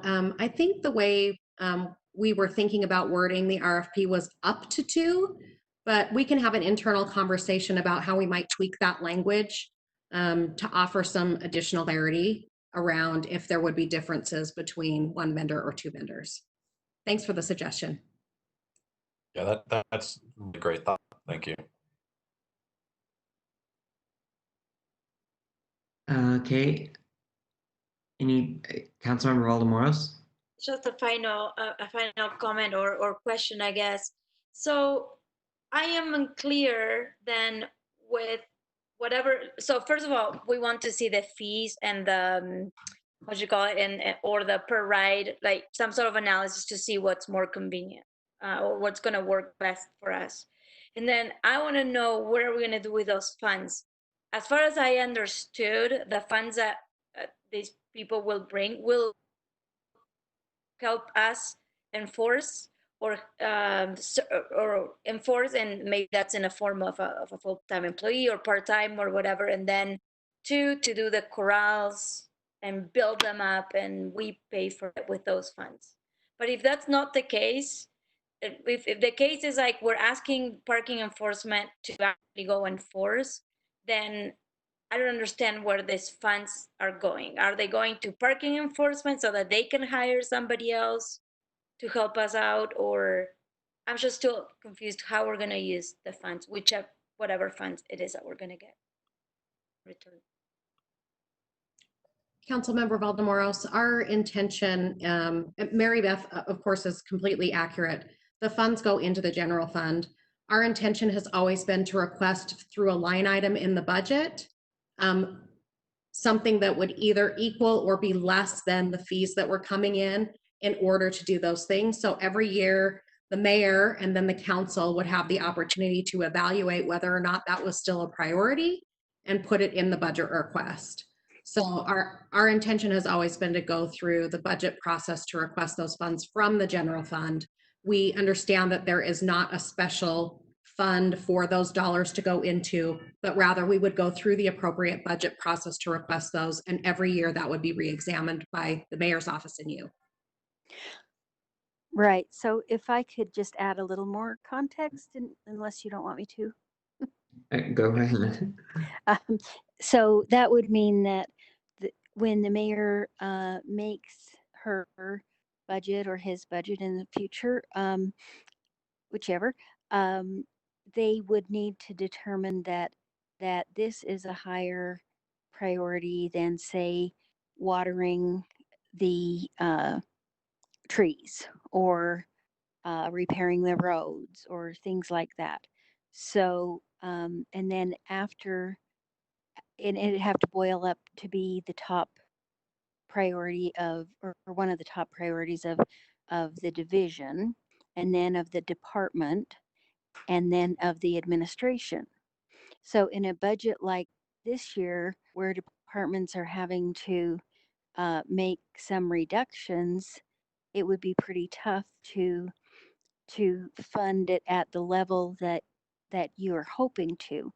Once it gets through the mayor's budget and either is included or not included, then it goes through the council process. So it's probably worth a little more examination to get a little more realistic about what you could end up seeing. Now, the council has the absolute authority to say, no, we're going to do this for every year that we're in office. We're absolutely going to do 100% of the fees to this program.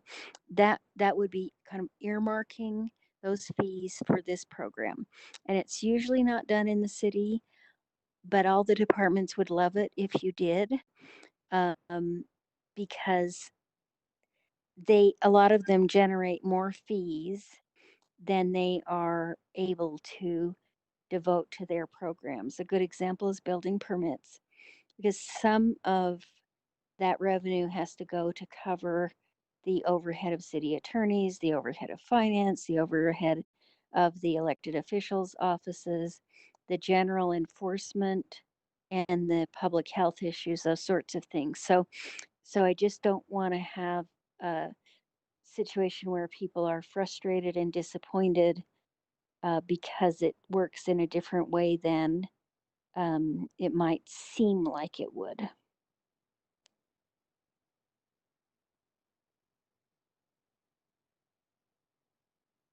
Then in that case, then we do need to think about what are we going to do with these fees, because if there are a lot of things that the companies can do on their own, the self-enforcement, the speed, the speeds being less in certain parts of town, parking in certain parts of town, then we ought to rethink about those fees that we want to collect, because then it's not as much on the city side now if we can pass it on to them.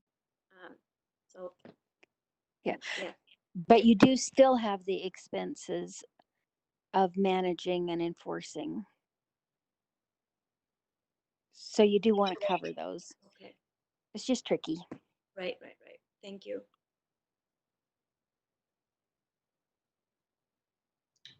Other questions, council members? Okay, doesn't look like it. Thank you very much, John and Jennifer and Jason and Sam for your work on this issue. Mr. Chair, I'm sorry, can I ask just really quick? Have you, it sounds then the council member is good with the ordinance as it's drafted right now. Is that a correct understanding? Yes, I think we're good to go forward. Does somebody want to propose a straw poll to that effect? Well, so sorry, the other question, Mr. Chair, then is it sounds like, I guess, well, maybe this is a question for the department first, but it sounds like there's some guidance on the fee, on what needs to be done with that. And I don't know if it's that the fee, the way that it was calculated, needs to be reworked. To Cindy's point, I don't know that I completely understand, but maybe the department understands what needs to be done with that. So I don't know if it's worth taking the council's time right now to look at that and get some guidance for the department in terms of what they need to do to come back to the council with a key recommendation. Or, Mr. Chair, if you'd prefer staff to work with the department offline and then come back to council members in email or in another format with recommendations on the fee, or how you'd like to proceed with that aspect of it. Well,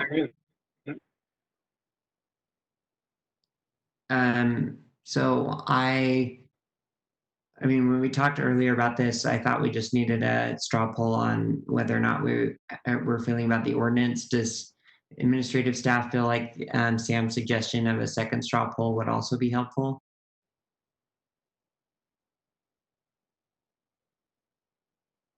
John and Jennifer? Yes, it would be. Okay. I'm sorry. I'm sorry about that. Sorry to surprise you with that. Oh, that's okay. No problem. It's several weeks full of surprises, so this one's easy. Council members, do we want to first can somebody propose a straw poll about moving forward with the ordinance and setting it for public hearing? Mr. Chair, I'd like to propose a straw poll that we move forward with the ordinance and set a public hearing. Excellent, thank you. Any questions about the straw poll? Great. If you'd indicate your support. Okay, MC support from Valdemoro, Smano, Fowler, Johnston, Dugan, Rogers, and I'm supportive as well. Excellent. And now the second straw poll. Sam, do you want to help with that again? Well, maybe like just a little bit shorter what you'd like to Maybe, propose. Sorry? Sam, maybe this is Cindy. Maybe I could just suggest that we just double check with finance, the attorney's office, the department, and the mayor's office to see how they would like to articulate this. Just keeping the concept in mind of how the city usually couches those things, because it'll need to go through the fee schedule and everything. So I don't think right now we need direction from the council. We will give you more information so that you can make your decisions with knowing that extra nuance. Okay, perfect. Does that work for you, Jennifer McGrath? Okay, great. Excellent. All right, so we will now move on. Thank you, everybody. We'll move on now to the fifth item on our agenda, which is advice and consent for Salt Lake City Director of Public Services, Lorna Vogt. Lorna, are you here? I am here. Thank you, Council Chair. Okay, great. I'm not sure if I've got control of my video or there we go. Okay. Would you like to, hello there. Do you want to give a statement to start with or questions? What would you prefer? I haven't prepared anything, but I have been thinking a lot about this. I don't know all the council members very well, and I look forward to meeting you. And all I can say is the possible appointment to this position is an enormous honor.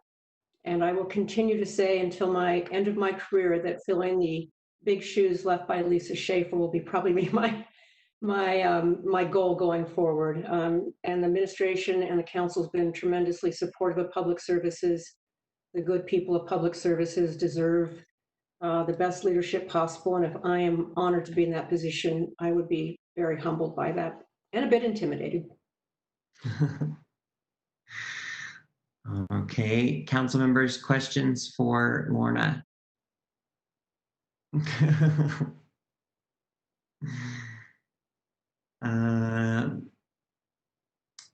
Okay, if there are no questions, then we're getting some, I'm just getting some thumbs up from everybody. Good. Thank you, Lorna. Again, like we said with Lisa, I mean, you've been doing this job for half a year now. So yeah. Can't imagine that there's anybody more qualified or ready to step into those shoes. So thank you. And we will put your confirmation on our consent agenda for tonight. All right. Thank you very much. All right. Thank you. Love you, Lorna.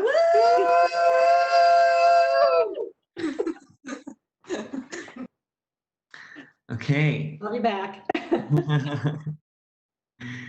All right, thank you. We'll move to item number 6 on our agenda now, which is board appointment to the Mosquito Abatement District Board.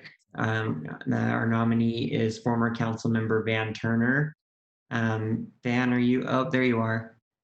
Hello there. Good afternoon, council. Yeah, thanks for joining us.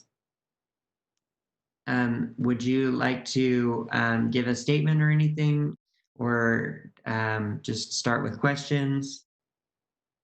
I can do whatever you'd like. I could give you a little background on why I've applied for this position, if you'd like. That'd be great. Okay. I see 2 things we need to do in the city, or I'd like to do. And one of them is to make our neighborhoods safer, to help with the mosquito problems, particularly on the west side of Salt Lake City. District 1, District 2 has probably more mosquitoes than other parts of town because we're closer to the lake out there. And it's been kind of frustrating to go out in the afternoon, evening, and try to have a gathering in your house, whatever, and outside, and to have the mosquitoes come as soon as it gets dark. They also come in the morning.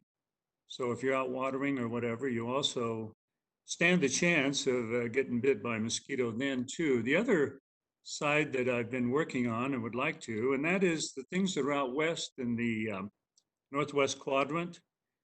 We have a lot of things going out there in the District 1 and 2, which I represented for many years, but the issues out there have changed so much. We have a prison going out there. We've got the inland port. We've got warehouses. We've had ranchers out there. We've got so many things that are coming that way, and we still have a mosquito problem. And I'd like to make sure that things are addressed properly for the ecology out there, for the birds, the animals. I've seen deer out there. I know cougars are out there.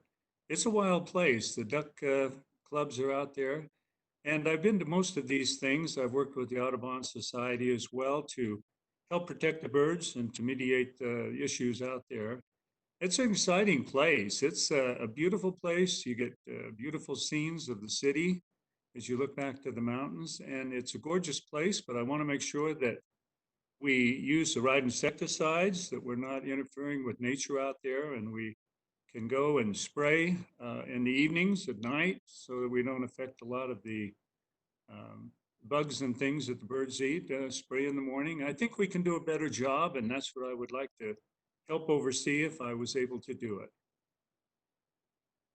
Well, thank you, Van. Appreciate that. Council members, are there any questions for Van Turner? Councilmember Rogers. Well, I guess it's not really a question, it's a comment. He and his compadre, Carlton, will be on the same board again, so it'll be like they're on the council again. So, yeah, Ben, that's really good. I'm excited for you guys to be reunited. All right. Awesome. Chair, I'm just glad that Van's still serving. Good to have you, Van. Thank you, Andrew. Yes. Thank you. All right. Well, if there are no other questions, then Dan, you know this drill very well. We will put you on our consent agenda for tonight at our formal meeting. You need not be present to win, but you're more than welcome to join us if you would like to, although you are at the end of our agenda and it is almost certainly going to be a very long night. So you could be forgiven if you didn't want to join for the whole time. Okay, thank you, Council. Thank you. Appreciate it. Okay, we are on to item number 7 on our agenda, board appointment nominee Ashley Cleveland for the vacancy on the Human Rights Commission. Ashley, are you available?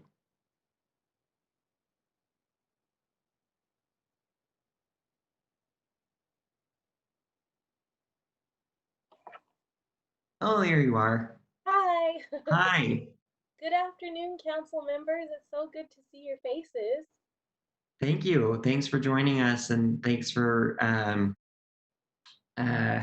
your willingness to serve. Do you want to just tell us a little bit about yourself and why you're interested in serving on the Human Rights Commission? Sure. I am a resident of District 3.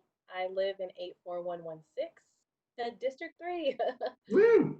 I am a single mother, and I am a leader for a Black Outdoors group called Outdoor Afro here in Utah. And I'm excited to serve on this board because I'm really, really interested in enhancing the general welfare of all of our residents. And I definitely think in these trying times, really pulling together and focusing on eliminating discrimination in all forms and focusing on equity is very, very important. And I'm so glad that this administration is engaged and willing to participate in this conversation and movement. Thank you. So excited to have you serve. I always say this when people come before us on the Human Rights Commission, that was my first official political appointment working for city government. And I loved doing it. I served 2 terms, and I think that you'll be a great asset to that commission, and it really is like what you and the other members make of it. And so I hope that you'll come forward to challenge us as a council and challenge the mayor and help us move forward, especially during these really important times when we have a renewed focus on issues of equity and discrimination and justice. And Yeah. so, all right, well, put on your seatbelts and get ready. well, thank you. And thanks for being an awesome District 3 resident. Anybody have any questions for Ashley? Okay, Ashley, I don't know if you heard my, woo! I don't know if you heard my instructions to Van, but we will put your name on our consent agenda items, or our consent agenda tonight. You don't have to be present, but you're more than welcome to join us. Okay, thank you very much. Okay, thank you. And thanks for your willingness to serve. So council members, that brings us to the end of our report of the chair and vice chair. Andrew, do you have anything? Okay. Nope, Mr. Chair.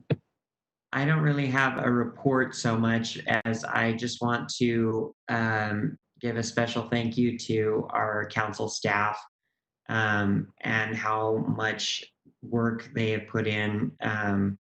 The budget is always a difficult process. There are always last minute changes and unresolved issues and things like that. But and then adding any one of the several emergencies that we've had this year, or the difficult pressure that we're under right now because of communication or issues that are having it in our city and across the country, and those conversations about really difficult things, racial inequity, injustice, systemic oppression, and being able to deal with all that and with any one of those things on top of the budget I would think would be impossible. But our staff's been able to do it under the pressure of all three of those things and more. And so I just want to thank the city council staff. I know that we have stretched we're going back towards what's it called? Oblong, bulging circle. We're going back towards bulging circle. I'm very sorry about that. But hopefully we'll rein that in and get back to a more circular circle soon. Thank you so much for all of your efforts and just bending over backwards all the time to try to help us get to this point. We really appreciate all of you.